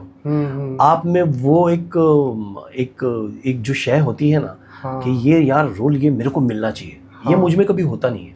अच्छा। तो ये एक अलग तरीके का एक कमी है मुझ में। तो लेकिन बहुत बार ऐसे होता है कि मैं म्यूजिक की भाषा में कहूँ तो बहुत बार ऐसे होता है कि सुर अच्छा लग जाना, हारमोनी बहुत अच्छी हो जाना, उसी टाइम पे साउंड भी बहुत अच्छा लगा हो, तबला भी बहुत अच्छा बज रहा हो, बाकी ऑर्केस्ट्रा भी अपने पूरे चढ़ाव पे है, और एक मोमेंट आता है कि यार मजा आ गया। वो कई बार फील होता है कि एक आध रोल करते हुए, मेरा एक बहुत प्यारा सीरियल था प्रेम पॉइजन पंगा करके, तो उसमें मेरा रोल जो मेरी पर्सनालिटी के साथ जाता है वो रोल था। वो बहुत ही, वो एक तो वो इच्छाधारी नाग होता है, और वो मॉडर्न जमाने का नाग है, जैसे मैं अभी बैठा हूँ वैसे टाइप का नाग है। बस वो कभी कभी वो इच्छाधारी नाग बन जाता है। और वो चाहता है कि उसकी जो बेटी है वो इच्छाधारी नाग ना बने। वो भगवान से प्रार्थना करता है कि मेरी बेटी को नाग मत बनाओ, उसको इंसान बनाओ, उसको इंसान से शादी करने दो। तो वो जो कैरेक्टर था वो करने में मुझे बहुत मजा आता था। हालांकि वो सीरियल ज्यादा चला नहीं, वो चैनल ज्यादा देखते नहीं थे लोग, लेकिन मुझे आप पूछे तो बहुत मजा आया कि वो खुद ही अपने बेटी का डेट प्लान कर रहा है, वो पूरा माहौल सजा रहा है, बलून्स लगा रहा है क्योंकि मेरी बेटी डेट पे जा रही है। वो उसको टिप्स दे रहा है कि बच्चे ऐसे ऐसे करना, उसको ऐसे इंप्रेस करना, ये करना वो करना, और बीच में नाग नहीं बनना। ये टाइप का रोल था। और ये ऐसा रोल था जो खुद भूल जाता है मंत्र। मतलब वो बेटी को बोलता है कि अभी चलो, मैं अभी ना एक काम करता हूँ, तुम्हारा ये प्रॉब्लम है ना, मैं ये रूप ले लेता हूँ और मैं ये रूप लेके आपका प्रॉब्लम सॉल्व कर देता हूँ। और फिर वो मंत्र याद करने लगता है, उसको याद नहीं आता, फिर वो बोलता है यार याद नहीं आ रहा, मैं ऐसा करता हूँ, ऐसे ही चला जाता हूँ। तो इस तरीके का वो रोल था, तो मुझे बहुत मजा आता था वो रोल करने में। ऐसे कुछ रोल है। मेरा एक मराठी सीरियल का रोल था जिसमें मैंने एक बहुत ही ग्रे कलर का कैरेक्टर किया था, गणोजी शिर्के। शिवाजी महाराज के शंभू छत्रपति संभाजी महाराज, उनकी जिंदगी का एक अहम कैरेक्टर था, जो कथित तौर पे जिसने कहते हैं कि उन्होंने औरंगजेब के हाथों संभाजी महाराज को दे दिया उनकी गलती की वजह से। तो वो बाउंड्री लाइन का कैरेक्टर था कि वो हो सकता है कि वो विलन भी बने, एक तरीके से वो उनका बहनोई था। उनकी सगी बहन छत्रपति संभाजी महाराज से ब्याही थी। अच्छा। और कहते हैं कि उन्हीं की वजह से संभाजी महाराज पकड़े गए। तो एक बहुत बॉर्डर लाइन का कैरेक्टर था। वो करने में मुझे बहुत मजा आया था। कई बार ऐसे लगा कि कुछ सीन्स करके उसके ऐसा लगा कि यार ठीक तरीके से मैंने कैरी कर दिया वो। और थोड़ा स्टाइलाइज्ड कैरेक्टर था, उसकी मूछें ऊंचे और साफा ये वो। और उसका एक मेरा तकिया कलाम था, जे हाय ते हाय, जे नाई ते नाई। ऐसा एक मेरा तकिया कलाम था उसमें, वो बहुत पॉपुलर हुआ था। तो ऐसे कुछ किरदार है जिनको करने में मजा आया था। तो आपके बारे में क्या गलतफहमी क्या है लोगों को, जो आप दूर करना चाहोगे? बहुत बार पहले ऐसा लगता था कि मैं थोड़ा सा शाय था, तो लगता था लोगों को कि मैं बहुत अड़ियल हूँ क्योंकि मैं एक स्टार का बेटा हूँ। या फिर मुझ में बहुत अकड़पन है कि मैं खुद होके ज़्यादा बात नहीं करता। लेकिन वो क्या था ना, मैं बहुत शाय था पहले। तो उस ज़माने में मेरे बारे में बहुत गलत फहमियाँ थी। फिर जिस तरह की मेरी सिनेमा की चॉइसेस रही हैं, तो फिल्म इंडस्ट्री में मेरे बारे में था कि ये तो वो गांव खेड़े वाले सिनेमे करता है, ये तो कुछ समझता नहीं होगा। उनको मेरे से एक्सपेक्टेड नहीं था, बहुत ही मेरे इंडस्ट्री के लोगों को ही। जब मैं फर्स्ट टाइम किसी ग्रुप में चला जाऊं तो उनको लगता था कि ये तो इस फिल्मों में, इन बी ग्रेड के फिल्मों में काम करता है, इसको वर्ल्ड सिनेमा क्या पता होगा, इसको क्या पता होगा कि स्टैनिस्लावस्की क्या है या ब्रेख्ट क्या है, तो ये गलतफहमी मेरे बारे में रहती थी। हालांकि मैं कोई जानकार बहुत बड़ा नहीं हूँ, लेकिन मुझे ये सब नाम भी पता थे हैं। मैं अगर कोल्हापुर से आता हूँ, मैंने सिनेमा कुछ एक क्लास का बहुत कम किया है, लेकिन मैंने पढ़ा हुआ है। तो ये थोड़ी सी गलतफहमी पहले लोगों को थी, अभी नहीं। अभी सोशल मीडिया की वजह से सबको पता चलता है कि ये बहुत ज़्यादा बातूनी है। वैसे कभी कभी खामोशी को कमज़ोरी समझ लिया जाता है और ये भी अज्यूम कर लेते हैं कि कुछ जानकारी ही नहीं है, बोलता नहीं है। तो और आप किस तरीके के माहौल में काम करते हो ना विशाल भाई, वो बहुत मायने रखता है। मराठी में बहुत ऐसा हुआ है कि एक सिनेमा जो बनता था वो, जैसे मैंने कहा कि बहुत अच्छी तरीके से फिल्म बनती थी, उसका बजट बहुत बड़ा होता था, बहुत अच्छी तरीके से फिल्में रिलीज होती थी, वो एक तरीके की फिल्म थी। मैंने अभी जो बताया आपको 80 से ऊपर मैंने फिल्म की है, वो सिनेमा था, वो जो कम बजट का सिनेमा था, जो गांव देहात में यात्राओं में फिल्म लगती थी, थोड़ा सा जिसको बोले आप ओवर द टॉप कंटेंट उसमें होता था। समझो आप, उस तरीके का सिनेमा मैंने बहुत किया है। तो होता ये है ना कि आप आप उस तरीके के सिनेमा से आते हो तो आपको लगता है कि यार ये तो इस तरह ये टाइप का सिनेमा करने वाला एक्टर है, तो शायद ऐसे ही होगा, वरना क्यों करेगा। वो मेरी हालांकि अलग मजबूरी थी, क्योंकि मैं कोल्हापुर छोड़ना नहीं चाह रहा था, क्योंकि मैं चाह रहा था कि मैं अपने बच्चों के साथ, मैं अपनी फैमिली के साथ ज़्यादा टाइम बिताऊं, मैं मुंबई में आके स्ट्रगल ना करूं। तो इसके लिए मैंने जो ईजी मेरे को मिल रहा था वो मैंने काम कर लिया। ऐसे होता है बहुत बार। अभी रिसेंटली एक खबर आई थी, एक एक्टर, बहुत ही यंग एक्टर सचिन चांदवाड़े, वो सुसाइड कर लिए। जी। That was very unfortunate. तो ऐसी चीज़ें जब आप सुनते हो तो आपकी क्या राय है जो एस्पायरिंग एक्टर्स हैं, क्योंकि वो कहीं ना कहीं, आप तो इतने साल इस इंडस्ट्री को दे चुके हो, तो आप समझते हो इसकी सारी बारीकियां समझते हो। तो क्योंकि हर इंसान जो इस इंडस्ट्री में आना चाहता है वो ये याद नहीं रखता है कि इसमें स्ट्रगल भी है, इसमें टाइम लगता है। तो ऐसी क्या चीज़ है जो आप उनको बताना चाहोगे ताकि वो इस बात को समझें कि आप अपना भले ही करियर बनाओ, लेकिन लाइफ की सुंदरता को मत भूलो? जी, आपने ही सही शब्दों में कह दिया अभी। हालांकि ये सचिन की न्यूज़ जो है मैंने सुनी कल परसों में, उसकी वजह क्या है, किस वजह से उन्होंने सुसाइड कर लिया, ये मुझे पता नहीं है अभी तक। हो सकता है कि वो शायद करियर में थोड़ा सा महसूस कर रहे हो कि उनके उस मुताबिक उनका करियर नहीं जा रहा है। लेकिन अगर ऐसा है तो मैं कहना चाहूँगा कि बहुत खूबसूरत फिल्मी लाइन है कि पता नहीं किस फिल्म की, जिसमें वो किरदार कहता है कि मैं अपनी ज़िंदगी के साथ कुछ ना कुछ ढंग का कर लूँगा। राइट। तो आपको एक तो अपने आप से उम्मीदें बहुत ज़्यादा रख के आना मत। हम क्या करते हैं ना, अपनी ज़िंदगी का हीरो अपने आप को बना देते हैं, और फिर हम अपने आप को ही जब हीरो बना के चलते हैं और उसके मुताबिक चीज़ें होती नहीं हैं, तो हम लोग डिप्रेशन में चले जाते हैं, खुद से निराश होने लगते हैं। राइट। आज का दौर ऐसा नहीं है। आज का दौर में अगर आपने ये नहीं कर लिया तो भैया कुछ और कर लोगे। आप कुछ ना कुछ तो है, इसलिए तो दुनिया में आए हो। रोजी रोटी कमाने की बात है, आप किसी तरह से कर लोगे। जिंदगी में बहुत सारे आनंद है, तो इसमें आपको नहीं मिल रहा है, शायद आपकी किस्मत में। अगर आप बिलीवर हो, अगर आप डेस्टिनी में मानते हो, आप अगर विधि के विधान को मानते हो, तो ये सोच के चलो कि वो आपके विधान में कुछ अलग तरीका का कुछ लिखा हुआ है, सक्सेस। या फिर तो जिंदगी तो जियो आप, और अकेले नहीं होते, आपकी फैमिली होती है, आपके माँ बाप होते हैं। ऑफ कोर्स, क्योंकि लाइफ को जीना ही बहुत बड़ी चीज़ है कि अपने ये लाइफ मिली है, इसकी ब्यूटी को समझना बहुत इम्पोर्टेंट है। लोग किसी चीज़ की चाहत के लिए अपने आप को गवाते रहते हैं। बिल्कुल। Every day you are dying while living. That is very bad. और आजकल के विशाल भाई हालात बहुत अलग है ना। मैं बोल रहा हूँ ना, मैं बहुत नसीब वाला हूँ कि मैं 90s का ज़माना मैंने देखा है जिसमें एक ठहराव था। राइट। कुछ ना कुछ सही ठहराव था उसमें। वो उतनी भागा दौड़ी थी नहीं, इतने सारे डिस्ट्रैक्शंस नहीं थे, बहुत लिमिटेड सोर्सेस में लोग खुश रह लेते थे 90s में। तो आजकल वो है नहीं, वो सुकून है नहीं। आपके दिमाग आजकल आपके सामने इतने सारे डिस्ट्रैक्शंस है, इतने सारे चीज़ें आपके सामने चमक रही हैं कि मैं इसको हासिल करूं या मैं इसको हासिल करूं, मैं बहुत बड़ी कार ले लूं या बंगला बना दूं या डुप्लेक्स ले लूं या मैं थाईलैंड को जाऊं, यूरोप को जाऊं, ये वो आज सक्सेस की परिभाषा बदल चुकी है। पहले 90s के ज़माने में दिवाली साल में एक बार आती थी, आज हर दिन हम दिवाली बना रहे हैं। दिवाली की कुछ अहमियत रही नहीं आजकल, ऐसा है ना। तो इसमें थोड़ी सी परेशानी हो रही है, अपने आप से लोग जल्दी मायूस हो जाते हैं। ये मायूस नहीं होना चाहिए, बस क्या कह सकता हूँ, बाकी जिस पे बीतती है वो ज़्यादा।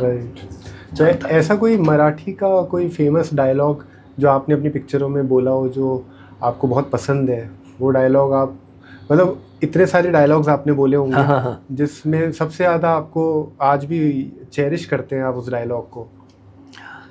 हाँ, बहुत मेरे नसीब में ऐसे ज़्यादा डायलॉग्स आए नहीं हैं। एक मैंने जो मेरे क्या हुआ है ना विशाल भाई, मैंने बहुत स्टाइलाइज्ड कैरेक्टर मेरे हिस्से में आए हैं, जो हिस्टोरिकल रोल्स मैंने किए हैं। अच्छा। तो जितना मैं नाटक के बहुत अच्छे डायलॉग्स मुझे पहले के ज़माने के याद हैं।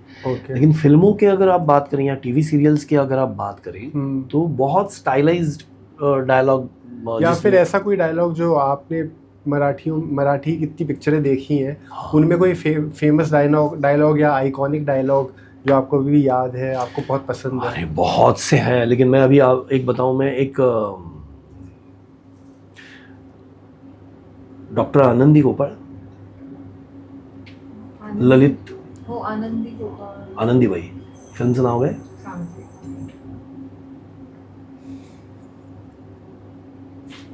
एक सेकंड दे दीजिए।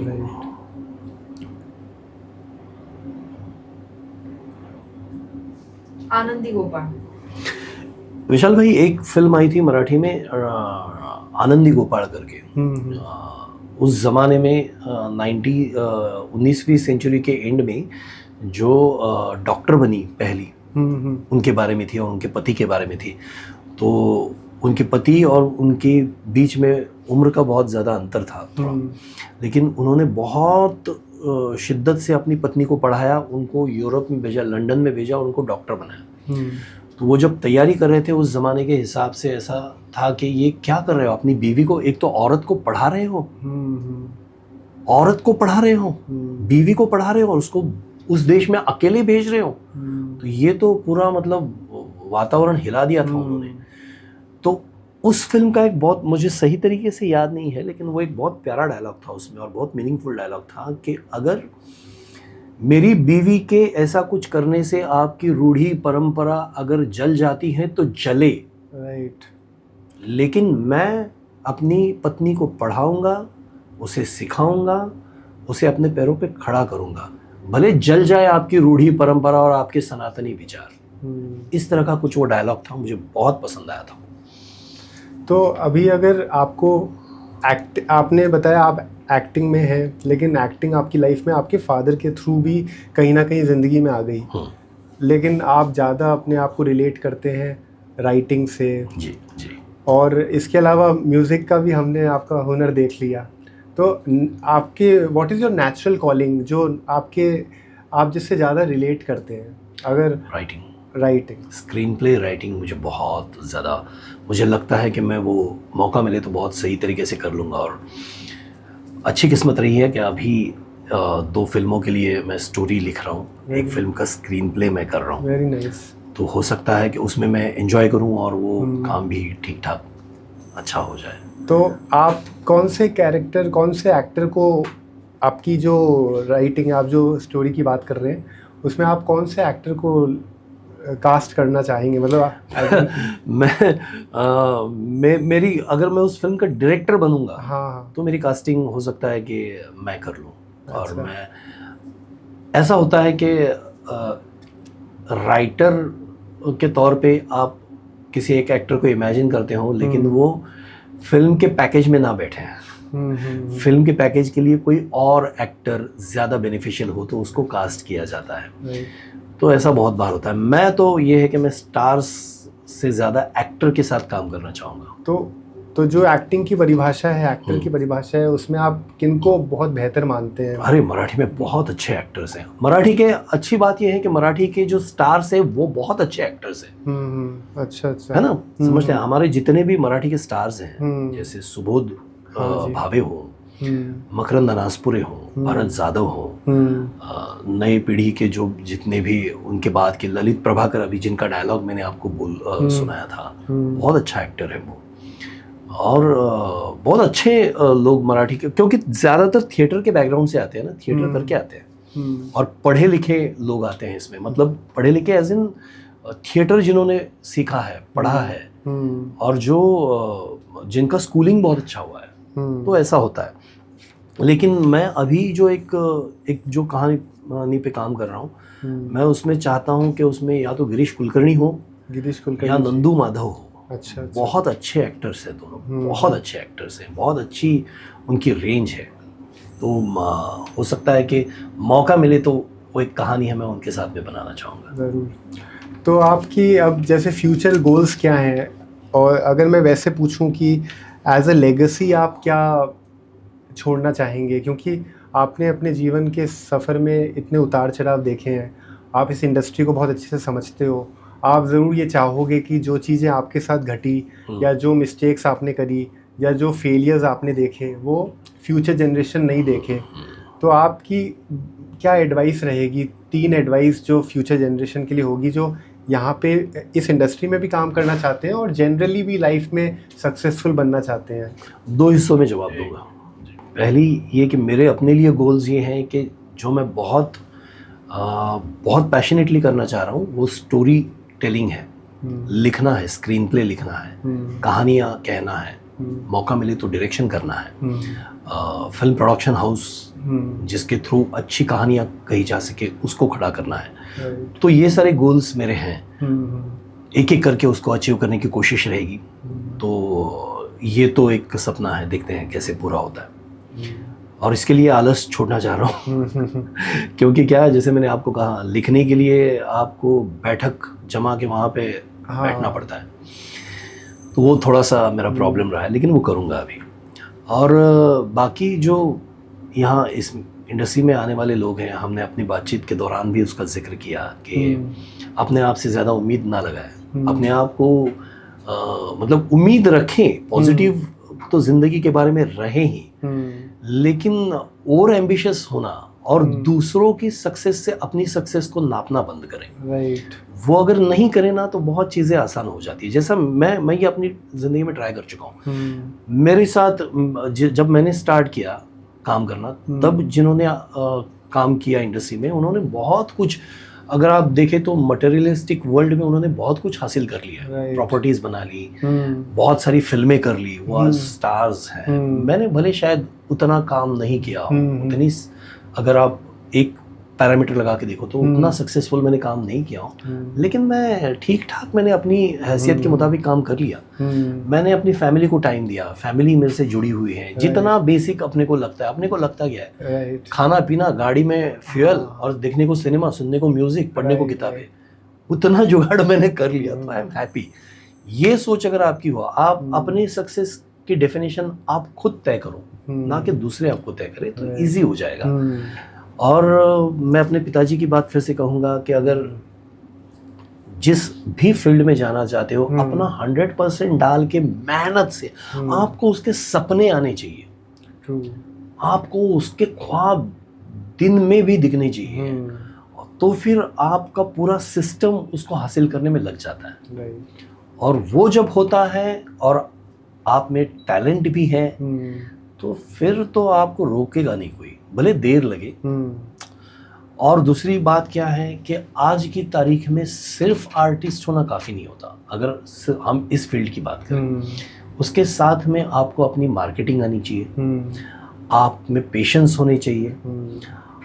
आप 10 दिन अगर घर में बैठे हों, तो वो 10 दिन आप अपने आप को बतौर एक्टर तराशने की कोशिश करते रहें। हमारे यहाँ पे होता क्या है ना विशाल जी, बहुत बार ऐसे होता है कि मैं एक काम मैंने कर लिया ना, मैंने एक बार कैमरे के सामने आ गया, तो मैं एक्टर बन जाता हूँ, स्टैम्प लग जाता है कि अभी ये एक्टर हो गया। उसके बाद में बतौर एक्टर ग्रो करना वो भूल जाते हैं हम लोग। Right. फिर हम लोग काम हासिल करने में जुट जाते हैं। हाँ, वो फिर बिजनेस बन जाता है। हाँ, मतलब Skills, नया रोल, हाँ, skills develop नहीं करते। डेवलप करना वो बहुत बार भूल जाते हैं। तो वहाँ पे थोड़ी सी कमी रह जाती है। आपको पढ़ना चाहिए, आपको दूसरों का काम देखना चाहिए, आपको वर्कशॉप्स करनी चाहिए। आप नसीरुद्दीन शाह जैसा आदमी अगर इस उम्र में जाके कोई वर्कशॉप कर रहा है, Right. सब कुछ छोड़ के 2-2 महीने वहाँ पे बाहर जाके रह रहा है, तो इससे सीखने वाली बात है। थिएटर करते रहो, अगर एक्टर हो तो परफॉर्म अकेले कर सकते हो, कौन रोकता है आईने के सामने परफॉर्म करने को। Of course. वो करो, रील्स बनाओ। मैं तो कहता हूँ रील्स बनाओ, आप वीडियोस बनाओ। अगर है तो अच्छा ही काम कर रहे हो ना, तो करो उसमें। अच्छा ही काम कर रहे हो तो करो, उसमें क्या होता है। ये आपने बहुत अच्छी एडवाइस दी है और मुझे बहुत खुशी है इस बात की कि आपने ये बातें बोली हमारी ऑडियंस को, जो कहीं ना कहीं एक रेस में भागे जा रही है। तो जिसके बाद 1 करोड़ है उसको 10 करोड़ चाहिए, 10 करोड़ है उसको 20 करोड़ चाहिए, लेकिन उनको हमारे प्यारे अंबानी जी और अडानी जी सोते भी होंगे कि नहीं, ऐसा लगता है। So it's like, कितना कमाएं। इट्स लाइक अच्छी बात है कि एम्बिशियस रहें, लेकिन ये जो ग्रीड और एम्बिशन के बीच का जो डिफरेंस है उसको समझना बहुत ज़रूरी है। और जब अपन इस रोबोटिक दुनिया में इतने फंस चुके हैं तो आपकी ये एडवाइस बहुत वैल्यूएबल रहेगी। आई एम श्योर ऑडियंस ये समझेगी कि कहीं ना कहीं हमें सेटिस्फाइड भी होना चाहिए जो हमें मिल रहा है। वरना होता क्या है कि हमने कमा लिया लेकिन हमने अपनी ज़िंदगी नहीं जी। तो साथ में ज़िंदगी जीना भी ज़रूरी है। सही कहा आपने कि साथ में ज़िंदगी को जीना मत भूलो। बहुत अच्छी बात है। सो थैंक यू स्वप्निल जी, आपने ऑनेस्टली इतनी सारी बातें करी, खुल के सब बातें करी और अपने एक्सपीरियंसेस शेयर करे और वो सब बातें भी शेयर करी जो फ्यूचर जनरेशन को काम आएंगी। क्योंकि मेरे पॉडकास्ट का उद्देश्य यही था कि हम एक ऐसा चैनल बनाएं जहाँ पे जो भी ओल्डर जनरेशन का जो अनुभव रहा है, उनकी जो मिस्टेक्स रही हैं या फिर वो जो एम्ब्रेस करते हैं अपनी जर्नी को, उसको वो नई जनरेशन को बताएं और वो उनके लिए हेल्पफुल हो ताकि वो आगे अपने लाइफ को बेहतर बना पाएँ। सो आई एम श्योर ये पॉडकास्ट उन सब के लिए बहुत हेल्पफुल रहेगा। नहीं, बहुत अच्छी और बहुत संजीदा बात कही। बस वो जो ओल्डर जनरेशन वर्ड है ना, वो थोड़ा सा खल गया। मैं वो एक्सेप्ट यू, आपके अलावा वो नहीं, मैं मजाक कर रहा था।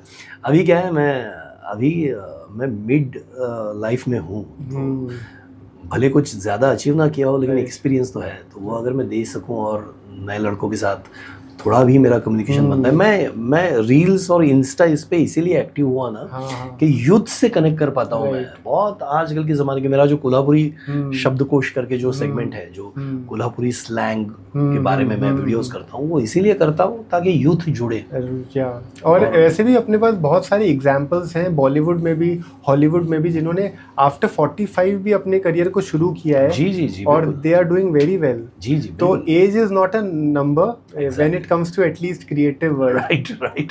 So thank you once again. Thank you so आपने इतनी सारी बातें करी और आई एम श्योर हमारी ऑडियंस को पसंद आएगा ये पॉडकास्ट। जी, उम्मीद करते कि पसंद आएगा। विशाल जी, मुझे बहुत अच्छा लगा आपने मुझे यहाँ पे बुलाया और ये मेरा पहला हिंदी पॉडकास्ट है। राइट। और